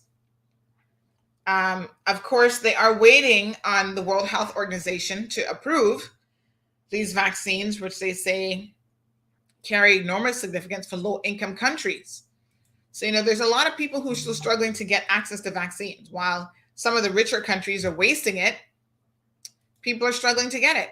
Did you guys see the video, by the way, in the US of the nurses who were issuing vaccine cards? This was in Long Island. Did you guys see this? I'm going to share this with you because this is just so wrong. It's crazy that people in the middle of a pandemic could be looking for a way to make money. And then we'll move on from this topic. Perla says, no offense to my Jamaican people, but they didn't agree with Spanish much, especially when the Spanish starts to speak their language. Nowadays, Jamaicans want to speak it as a second language. I'm proud of them to learn it, but they need to understand that Spanish is an open door to many languages, just saying. I don't know. Jamaicans have an issue with Spanish? I don't know that that's the case, but I think what we have to recognize is that when you have a country that is already having an issue, like Jamaica has, they're also one of the poorest countries in the region, right? They're not likely to want to entertain certain things.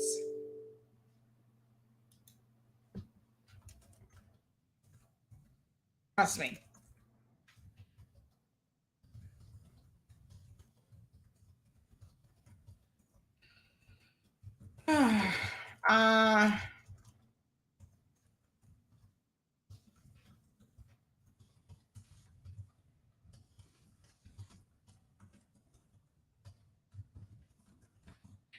All right.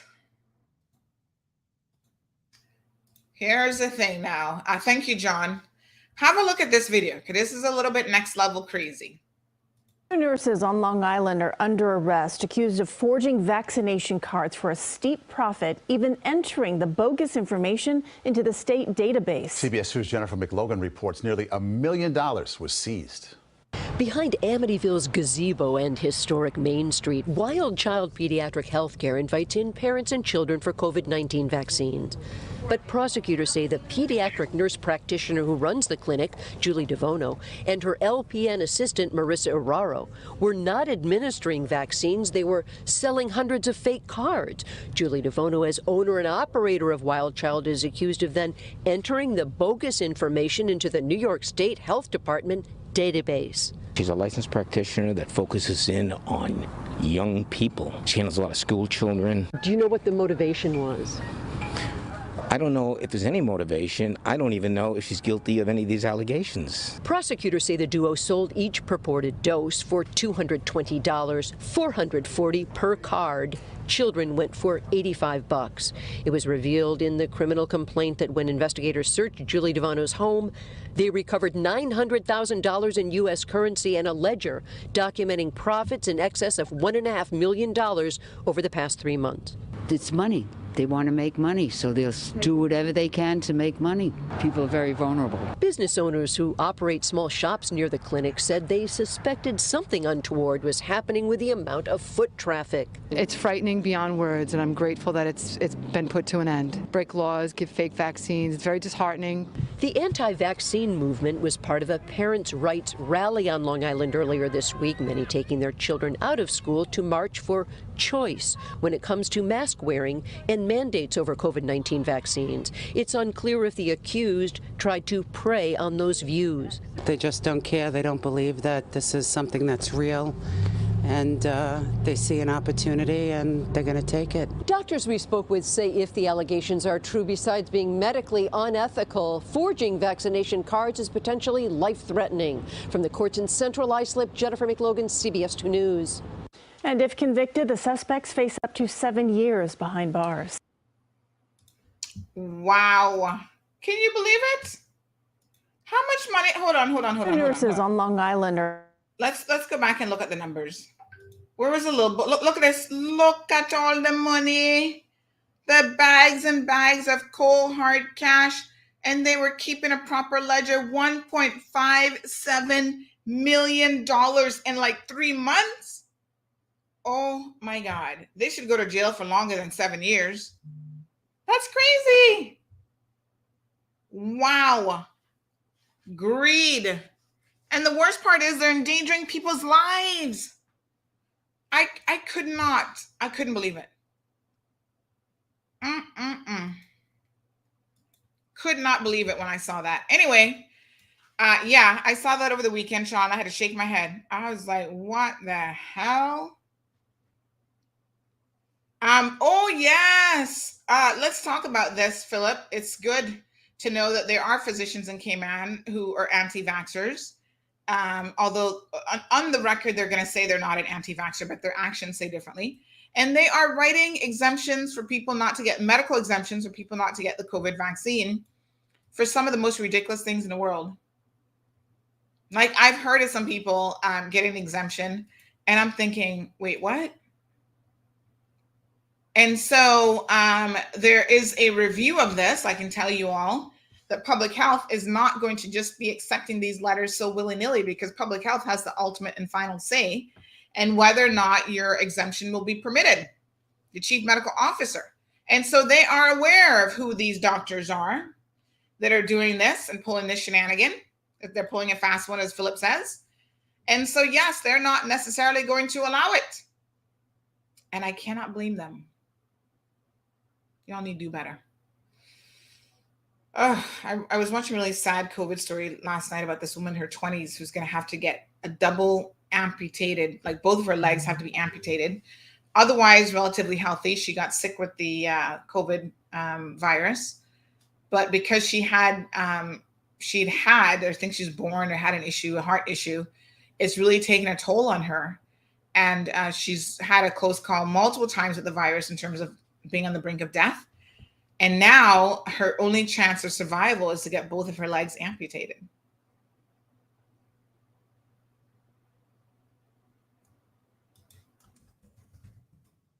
Yeah.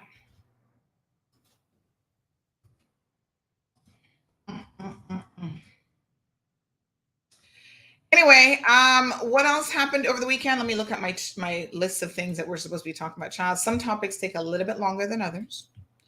And so that's where we're at. But let's go back. So there was an accident over the weekend in Cayman Brac. So let's talk about the Cayman Brac news for a little bit. So in Cayman Brac, we had a couple of things happen over the weekend. So there's this tanker that is off the coast of Cayman Brac that is struggling to, I guess, get its offload of the vessel to us. So what's happening here is essentially everybody on that vessel has COVID, pretty much. The vessel is called the Atlantic Muse. She is an oil and chemical tanker, flies under the Hong Kong flag. She's owned by, I guess, someone there. And poor situation is that everyone practically on the ship has COVID. Now, I understand that she has 24 crew members or 25 crew members, 24 being from India, and the remaining one fella is from Georgia. So at least 19 out of the 25, have COVID. And so they're kind of stuck. They can't obviously come off the ship or anything like that. But more importantly, in Cayman, the guy who is responsible, and I'm going to show you guys the photo here, the guy who is responsible for getting her in safely to be able to offload the fuel, there she is. You can barely see her out there in the rocky waters, right? So the Atlantic Muse is stuck out there, and the guy in Cayman, he's a Jamaican fella, who is responsible for bringing her in safely to unload the fuel. He has COVID here in Cayman, so he's in isolation. I understood that over the weekend, he should have gotten his exit PCR test. I don't know if that happened, but Caymanians in Cayman Bracers were worried that they're running low on fuel. we've seen this during different periods of time with the pandemic. Even with our food, we run low on food supplies. If there's bad weather, if there's ship out there that can't come to us, listen, a ship misses us for a week, and all of a sudden we're running out of fresh fruits and things are looking kind of dry on the grocery store shelves. It happens. Huh? So Cayman Black Power and Light has said, listen, they're good. They're okay, despite what people are saying. They said they're fine. They have no issues. It's all good. They got enough fuel to last them a couple weeks. All right. What about the gas stations? Who's supplying the gas stations? The petrol stations. Anyway, we'll keep us an eye on that situation. Hopefully, they'll get it sorted out. Also in BRAC news, there was a young man. He is, how old? 21 years old, I'm told. And he got himself in a little bit of an accident over the weekend. There he is. He had to be cut out of this vehicle. Looks like it's quite a nice car too, Honda.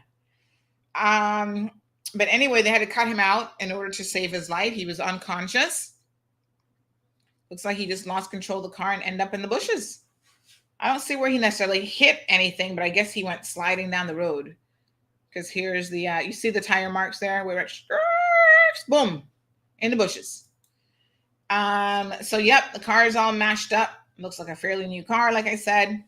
They had to cut him out, and he is now on his way to, well, they brought him in via air ambulance on Friday. So the medevac brought him in, and yeah, I haven't heard any updates on his condition. So I guess he's probably still alive. All I can say, folks, is slow down. Where were you speeding to in the BRAC? And this happened like 6 o'clock in the morning on Saturday morning. Where are you going on Cayman BRAC? Like, seriously, what would be the rush? No clue. So we wish him a speedy recovery. What a hot mess, Joe. Okay, let's talk about the hate crime. So we have an arrest that has been made. Derek Bush of West Bay, this young man here, 33 years old, has been arrested as one of the two people who the police believe and have reason to believe assaulted two homosexual men who were minding their own business. Now, what I want to say about this, he's only been arrested. He's not been charged as yet. But what I do want to say about this is I was very taken aback by a lot of the comments on social media, and particularly on Instagram, where people were making all sorts of incredulous commentary, not knowing what they're talking about, on, what went down.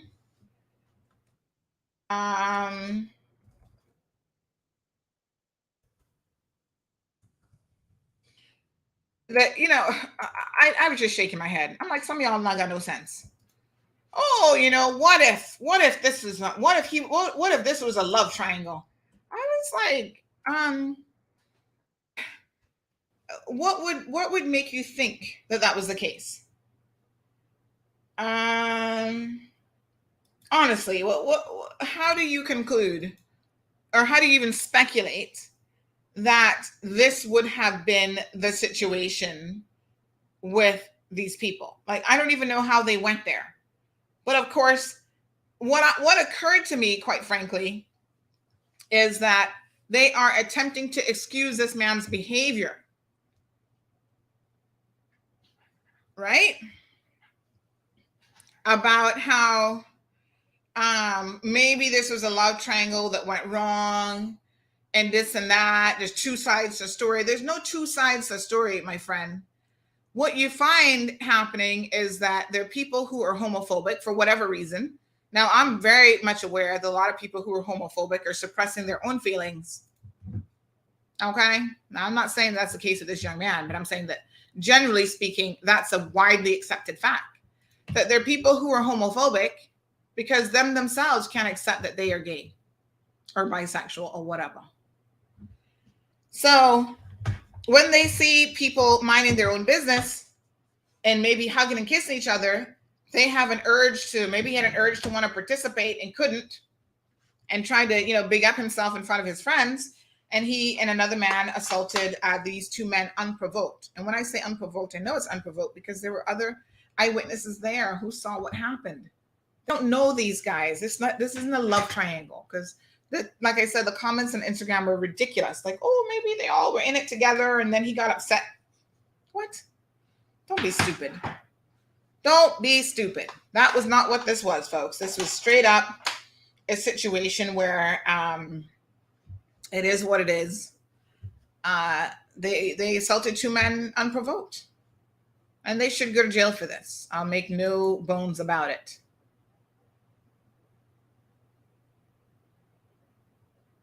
Okay.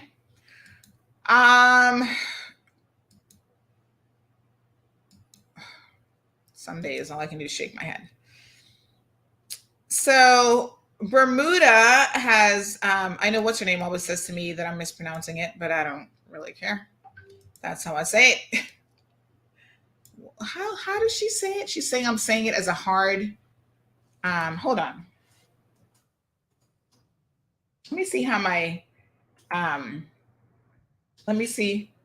So it's Bermuda. What? This can't be right. Hold on. Bermuda. And I say Bermuda? Bermuda. So I should be saying, instead of saying Bermuda, I should say Bermuda? Bermuda. Isn't that what I said? Bermuda. Whatever. Close enough. Y'all know where I'm talking about on the map. They have deported a Jamaican national out of their country for sexually assaulting someone. I think it was rape or something, or child molestation. And despite the fact that he has a family in Jamaica, convicted sex offender, he will be deported.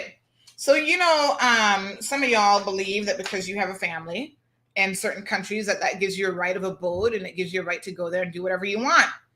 So 40-year-old Brittany Taylor, who served 8 years in prison for sexual assault, was ordered to be deported after he was released. So they tried to argue that he had not been given a fair opportunity to challenge the deportation order because he has a child there. So he was in prison for 16 years in 2012 after he pleaded guilty to daylight serious sexual assault on a woman at a bus stop. He admitted carrying his victim to an isolated area and forcing her to perform a sex act on him. He also attempted to rape the woman, but she was able to alert a passerby, said the Royal Gazette. Now, this looks like a more appropriate sentence as compared to what we're doing here, child. The sentence was later reduced to 14 years by the Court of Appeal. He also admitted to twice accosting a woman jogger in Hamilton Parish, 35 minutes outside the bus stop, where the bus stop attack took place, and was sentenced to another year in jail for intruding on her privacy.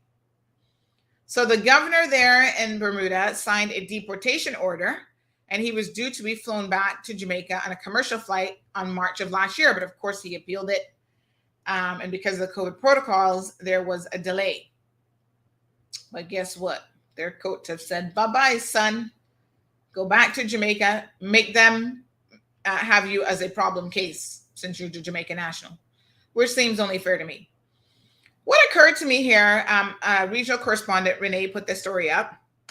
But what occurred to me in relation to this is the fact that, quite frankly, if this was Cayman, he would be remaining in our jurisdiction because we seem to have some very slack immigration laws.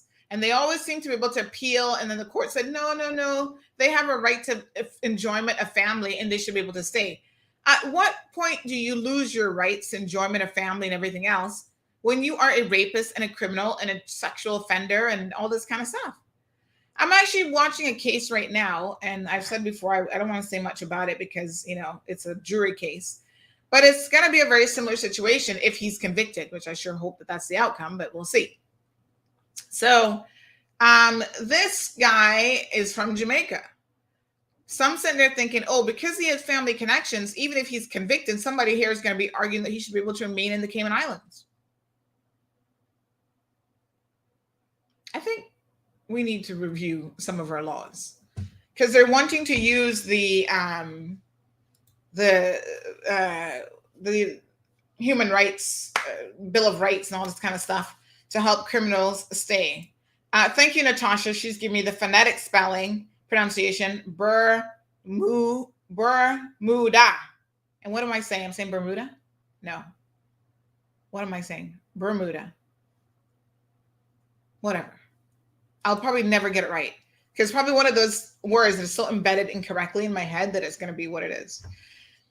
Yes, Debbie. Debbie says, I wish Cayman would do the same. Deport, deport, deport, deport. And I agree. Deport them all. Once you commit an offense in this jurisdiction, especially of such a serious nature, I think that you should lose every right to be here, no matter how you got the right to be here. Ooh, there's an accident in South Sound, y'all. Ooh, CMR getting the tea straight from the horse's mouth. Let's see what's going on. So this is causing a lot of traffic. If you're heading through South Sound, this is what the holdup is. Let me show y'all. Hold on now. Hold on. Let me show you what's going on. Caymanians can't drive. I don't want to say Caymanians, but people in the Cayman Islands can't drive. Y'all can't drive. Okay. I'm telling y'all can't drive. That's all I'm saying. Some of y'all can't drive. I don't know where you got your driver's license from, but you cannot drive. Look here. No. Ambulance on location.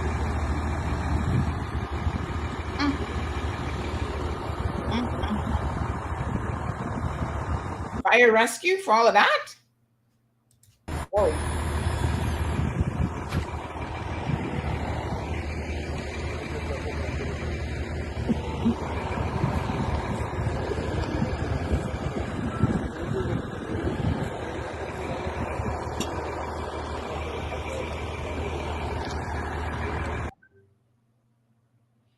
Wow.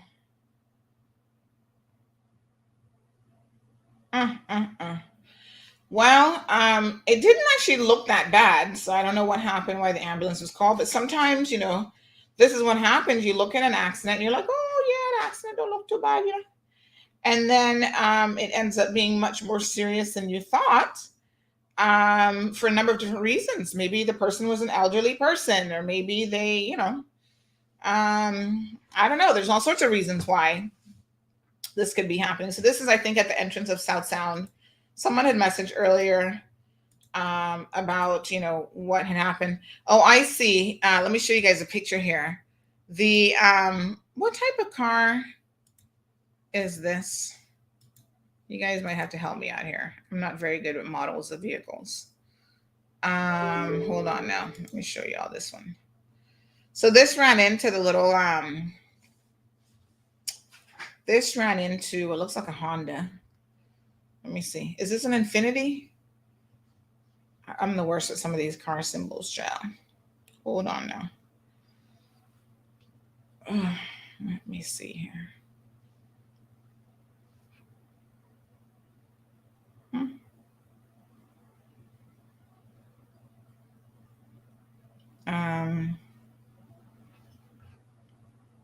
So this is close to Grand Harbor there in South Sound.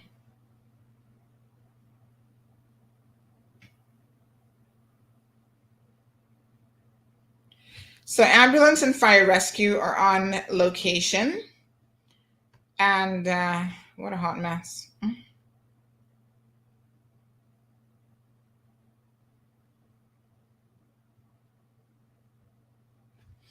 All right. I'm trying to open up WhatsApp here. I'll show you guys this picture. But anyway, it looks like it ran into the door of the other vehicle and maybe caused a little bit more damage than we realize. That's probably the passenger side. So maybe the people them got a little lick. Yeah, what a hot mess. Whew. Well, y'all need to be careful. Be careful out there in morning traffic. So there it is. Is that an Infinity? Is that what that symbol is? I don't even know. But it looks like it hit the little white car, which is no, that's not a Honda. That's something else. Is that a Mitsubishi? I don't even know. But it looks like it went right into the door. So where was this car going? The car was turning somewhere? I don't even understand how this accident happened, to be honest. In that location. That's weird. Anyway, they may have really hit the person. Looked like that might have been the driver's side, yeah. So ambulance is taking them away. Poor things. Hopefully they'll be okay. Slow down, y'all. Slow down. Slow down. All right. We're back on a potential high-risk list. The EU will decide. So somebody says, oh, good. I got some car names here now. Somebody's telling me what these things are supposed to be. So someone says that the Shangan is in red. Is that what is Shangan? Who makes that? That's Mitsubishi? No, the Shangan is who makes that car? I don't even know what that is. Okay, that's the red car. And then the Mitsubishi is the white car. Okay, so who makes the Shangan? Let me see here. I can tell you in a second.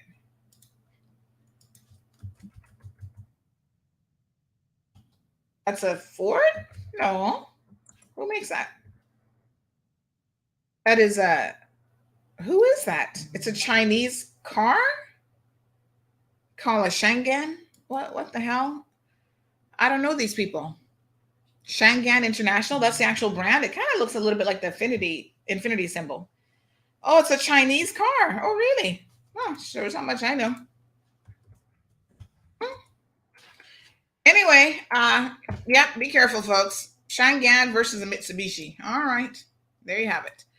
Okay, so let me see now. Oh, a bit of bad news, and then we're going to end with some good news coming out of the Premier's office. So, unfortunately, this young lady here, beautiful. Oh my God, I cannot believe this. This was so shocking yesterday. She is so pretty. Oh my God, look at those teeth. I wish I had her teeth. They're gorgeous. Absolutely gorgeous young lady. Unfortunately decided to take her life. Here she is with Rihanna. I love her hair. That's how my daughter's hair is. Oh, it's a lot of hair, but I guess if you know how to handle it, you can manage your curls, and just absolutely gorgeous. So I don't know what was going on in her life, why she decided to jump, 60 stories yesterday. And I thought to myself, when you jump 60 stories, that means that you definitely do not want anyone to potentially save you. Now, jumping from a building, you don't have to jump 60 stories to die. 5 stories is more than enough, I assure you. She is Miss Chelsea Chris, 2019 Miss USA, also an attorney at law. And she has been working with Extra TV as a correspondent reporter after she won the USA title. And I think she placed very well in Miss Universe when she entered Miss Universe after winning the Miss USA title. So gorgeous young lady, really, really. And her family issued a statement saying she had such a sweet soul. Yesterday morning, for whatever reason, she decided to jump from the 60th floor of the Orion building around 7:15 in New York. She was last seen on the terrace of the building's floor on the 29th floor. And she actually lived on the 9th floor of the building. And it says here that she was alone when she jumped. Folks, we don't know why. She left a note, but the note didn't say why. It just said that she was going to leave everything to her mom. So obviously she intended to do it. She's a former complex civil litigation attorney. She's licensed to practice in North and South Carolina. And since October of 2019, she's been serving as a correspondent reporter for the entertainment broadcast news magazine Extra TV. She actually received 2 daytime Emmy nominations for her work. She's been outspoken about mental health before, and she actually spoke back in 2019, October of 2019 about it, when she spoke for Mental Health Day about how she coped with stress. So hours before she took her own life, she posted on her Instagram page and said, "May this day bring you rest and peace." Wow. So quite shocking and unbelievable that this happened, but our condolences go out to her family. And, I think you just never know what people are going through. And so, unbelievable. Miss Sue is wondering maybe she's bipolar. I don't know. There was no indication of that necessarily, but, sometimes people don't share these things. So I can't say just that it's very, very sad. And I'm sure a lot of people, especially her family, will miss her. I mean, look at this. She's gorgeous. Absolutely gorgeous. My God. But you never know what's going on in the inside, right? So condolences again to her family. So, just really sad. All right, let's end on a positive note today. I do have to go back to court because I have definitely got to see what is going on with this trial that I've been watching. I've been watching more than one, but Mondays is always a very, very interesting day to show up in court. So a bit of congratulations going out this morning, folks, in relation to a few appointments over the weekend. So it was officially announced on Friday that Pilar Bush will be joining the Premier's office as the Chief of Strategy in the Office of the Premier. So congratulations to Pilar Bush. Many of you will remember Pilar. She has had some very high profile positions, actually. So you guys might remember that she was at one point Director of Tourism. She also more recently worked in the DART organization as what was her position over there? I felt like she did all sorts of things, but she was, let me see if it says. She definitely had one second. She was VP of Marketing and Strategic Planning at Cayman Airways. So she has a very interesting background in that she has worked in both private and public sector. So she understands a thing or two about government and how government entities work. And so she begins her new job today. Yes. So there you go. So congratulations to her. She's been involved, I know of her history with Big Brothers Big Sisters. She's been very, very involved in that organization for a number of years. She was VP of Marketing, People, and Culture at the DART organization. She's also had her own consulting company called Atwater Consulting. And so she's done a lot. So the Premier has brought her on board. And I think that this is a very good move, in fact. So congratulations to the Premier and congratulations to Pilar Bush. He needs more hands on deck. Now, some of y'all haters, and when I say some, I mean literally two people, have made comments. I saw one stupid comment. Somebody was messaging about how, CMR is saying that she's the Premier is supporting women and da-da-da-da. And I don't even know what the point of the comment really was.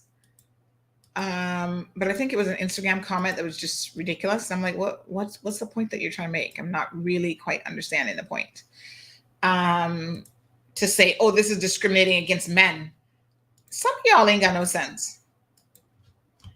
Honestly, the Premier has said, especially with his board appointments and other things, that he wants to be very inclusive of women in his leadership organization. His leadership held,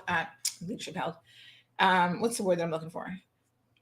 Since he's a leader of the PAC government, he wants to be particularly inclusive of women, because a lot of times these boards are all men, the high-ranking positions, the top people next to the Premier tend to all be men. They're not women. This is historically correct.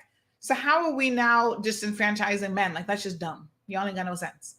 To finally give a qualified Caymanian woman, mother of two, the opportunity to serve her country.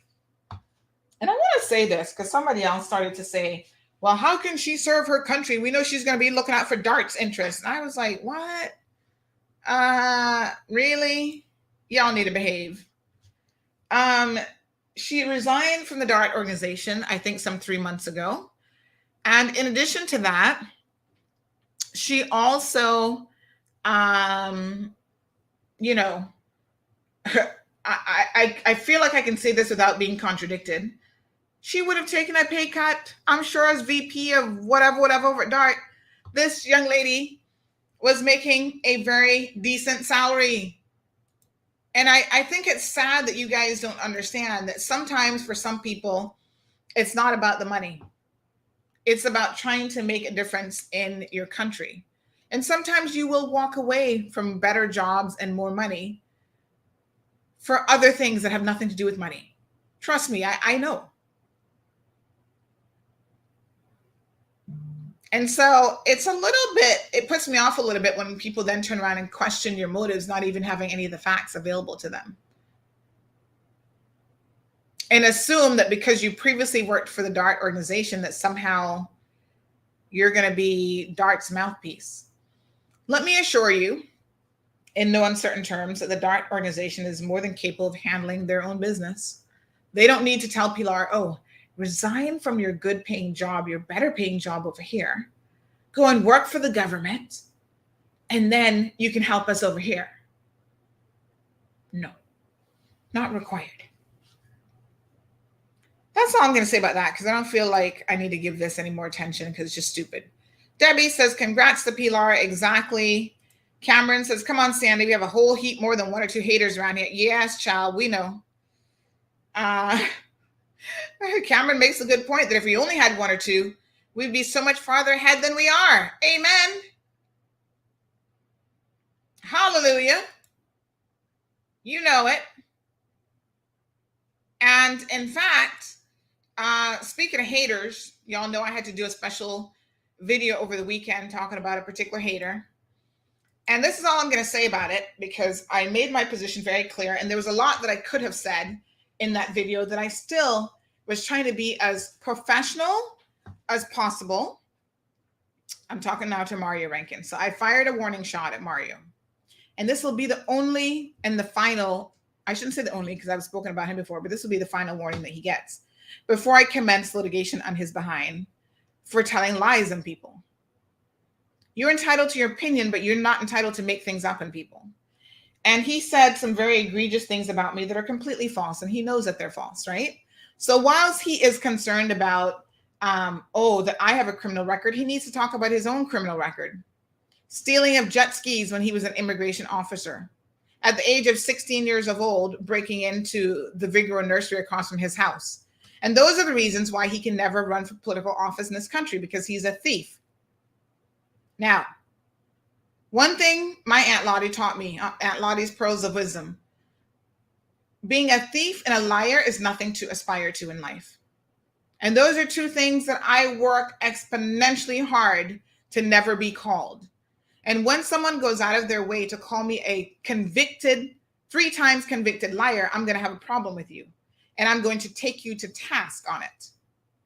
So if he didn't get the message over the weekend, whoever is listening now, all 210 of you plus, please go back and make sure that Mario has heard me loud and clear.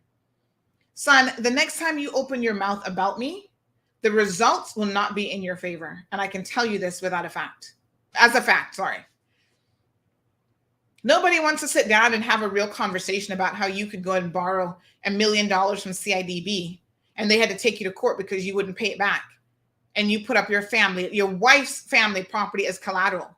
You know what? I'm going to go and pull that lawsuit, because when people try to come and talk foolishness about me and make up lies on me, I go and pull the facts on them. And I'm going to bomb drop some facts on them. And that's what's going to happen to you, Mario. You better be careful, because you don't just live in a glass house. You live in a house full of freaking cracks. When your head got cracked, I thought it would have helped you get some sense, but quite the opposite has in fact happened. But don't trifle with me, because I'm not your friend. I never have been, and I never will be. You and I are not companions, and we're not on equal footing. We both came from nowhere out of Georgetown. But unlike you, I was taught the value of hard, honest work. Right? I was taught not to steal things from people, not to take things from people that isn't mine. That's why I don't go around borrowing money that I can't pay back, especially from the Cayman Islands government or other people. And where those lawsuits are there to prove that that's what happened. So when you decide to try and come with your misinformation after me, know that there is a limit. And 2020 is a whole different cup of tea around here, y'all. Y'all thought it was steaming hot before. It's going to be hotter, and I'm not going to tolerate trifling fools trying to come at me with their lies and misinformation. I have never sat on this platform, folks. Here comes this idiot again that we got to block. How many freaking accounts they got? I have never, and I want to make it very, very clear here. I have never got on my platform and said a single thing about someone that I knew was untrue. I don't lie on people. Now, have we gotten certain things wrong? Information, yes, and we'd be the first ones to correct it because we're all human and we can all make mistakes. But I don't sit here and purposely lie on people. So when I tell you that he borrowed $1 million from CIDB, that ain't no friggin' hearsay. They're not coming from hearsay. This is coming from me seeing the documents with my own eyes. I saw the lawsuit. And as a matter of fact, I'm going to go to court and pull the lawsuit. And I'm going to reach out to CIDB to see if it was ever settled. Because he never paid a single payment. Don't trifle with me. I'm warning you. Don't trifle with me, son. I'm not your friend and I'm not your companion. Okay. Take it how you want. But know that if you want to be in the business of trying to call people out, we will call you out with the truth. And the truth is your life is a hot friggin' mess. That's why you got to drink so much, because you yourself can't even deal with it. You can't even deal with yourself. All right, that's all I'm going to say, but be warned, because when I tell you that I will haul you behind in court so quick the next time, and I will get a judgment against you, and then see what you're going to do and how you're going to find the money to pay it. Keep it up. Keep it up, my friend. No, you're not my friend, but you know what I mean. You keep it up. So look here now. That's all I'm going to say about that. But rest assured, the documents coming real soon. Thank you, Denise. Denise says, Pilar is a woman of integrity. Congrats, Pilar. Cameron shall... I'm missing the whipped cream and pole dancing post. I don't even know what that's about, but anyway. Yeah, people seem to think that they can say anything and they can just make up random lies on people and that's okay. Many of you know that Dr. Frank tried that with me, and I'm still dealing with that situation, both civilly and criminally, right? A criminal complaint has been filed. And I expect the police and the prosecution to handle this with all seriousness, because if I could have been prosecuted successfully, by the way, for telling the truth about someone who gets up and tells multiple lies about someone in this community should not be able to get away with it. So that is coming down the pipeline. You see, you can't have one set of standards for one person and then everybody else gets to operate by a different standard. There comes a time when you've worked too hard in life and actually built up a reputation these trifling fools are jealous of, because they don't want to work themselves, that they feel that all they can do is get on social media and get on their social media platforms and try to discredit you. Well, you're not going to do so easily, because I get up every single day, right? And I try to do the right thing. And I work really, really hard not to be subjected to people like you. You know who I'm talking about, you too, that are lazy, that all you want to do is talk pure foolishness, right? You're not qualified to work, although you're talking about I'm the most unqualified person. I was like, child, please. You don't even have a high school diploma. Who the hell are you talking to, son? Really? Anyway, we're not going to give him no more time, because the only time he can get after that is in court. That's the time he can get. And if you think John Felder could get $100,000 for that foolishness, you better believe that I will get more than that.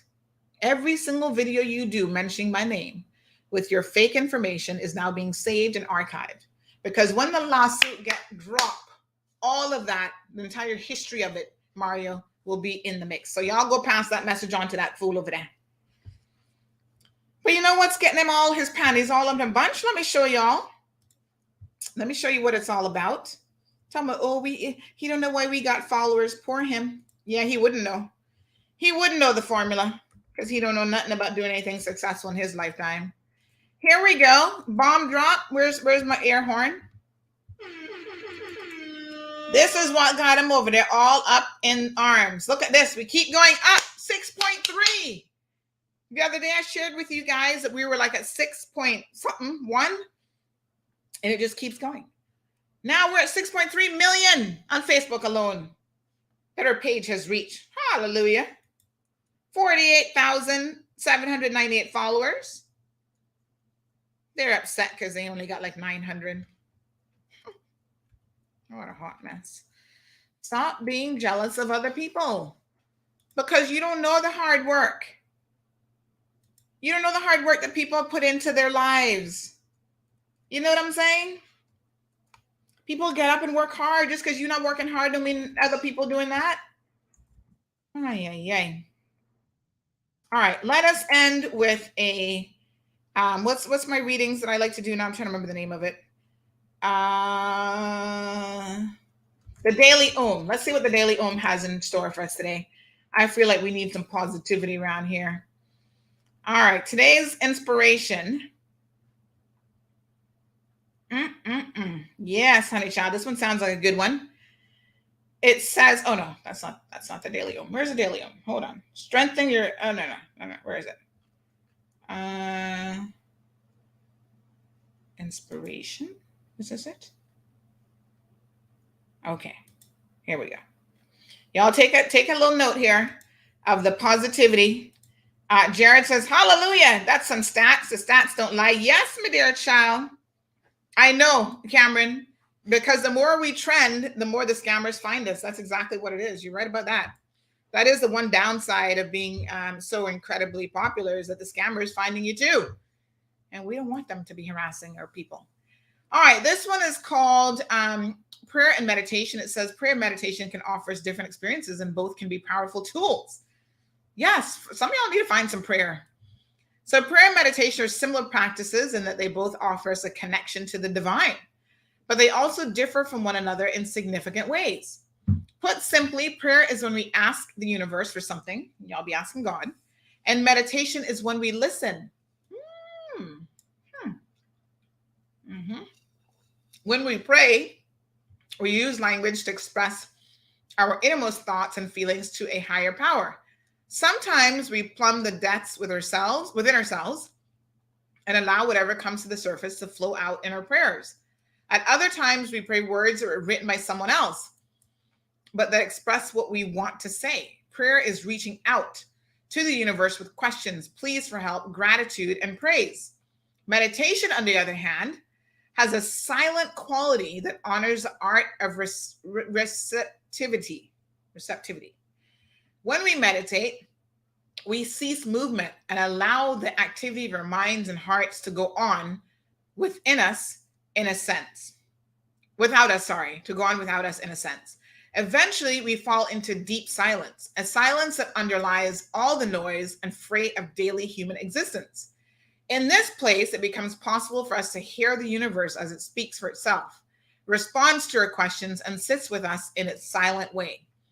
Both prayer and meditation are indispensable tools for navigating our relationship with the universe and with ourselves. They're also natural complements to one another, and one makes way for the other, just as the crest of a wave gives way to its hollow. If we tend to do only one or the other, prayer or meditation, we may find that we're out of balance. Interesting. And we might benefit from exploring the missing form of communication. There are times when we need to reach out and express ourselves, fully exercising our insides, and times when we are empty, ready to rest in quiet receiving. When we allow ourselves to do both, we begin to have a true conversation with the universe. Wow.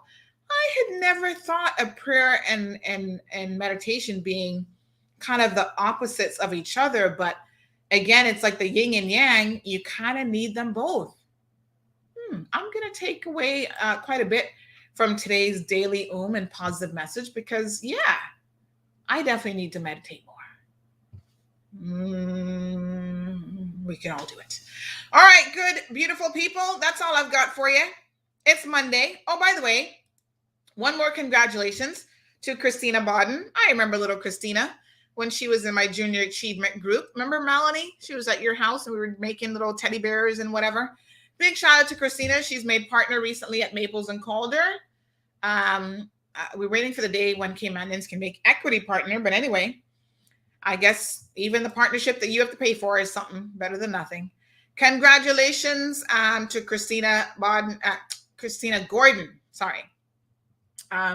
Well done, young lady. Really smart young lady. And I'm glad to see that you are making some positive strides professionally. All right, folks, that's all I've got for you. Thank you so much. Thank you, Larry. 16 degrees in New York. Cameron says, I hope the coordinates for a group. What? Try and behave. Leave the groupers alone. Thank you guys all so much for tuning into the program today. Fabulous show. And yes, we're coming to Bobo 89.1 very, very soon. Spread the word. I'm excited. Everybody's excited. Now, listen, some of you have been reaching out because you've got companies and you want to do advertising, all that kind of stuff.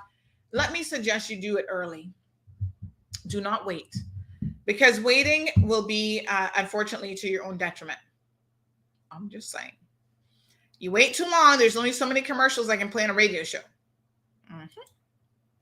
Anyway, good folks. Have a beautiful day. Go check out the DOT interview that aired on Friday. We were also at Pedro on Friday evening, seeing the minister, the UK minister from the FCO, visiting us. This is the first island that she's visited in the Caribbean since taking over that position. I'm assuming she's now leaving, probably today. But I trust that she had a wonderful day and a wonderful trip here, I should say, and learned a little bit more about the Cayman Islands so that now she can go back and inform the people from the UK of what we're really all about. Tomorrow morning, folks. We'll see you then. Have a fabulous day. Thank you for tuning in to another edition of The Cold Hard Truth. Make sure to check Facebook for showtimes and more information and the latest news at CaymanMarlRoad.com. Subscribe to our IG and Facebook pages to get the latest happenings.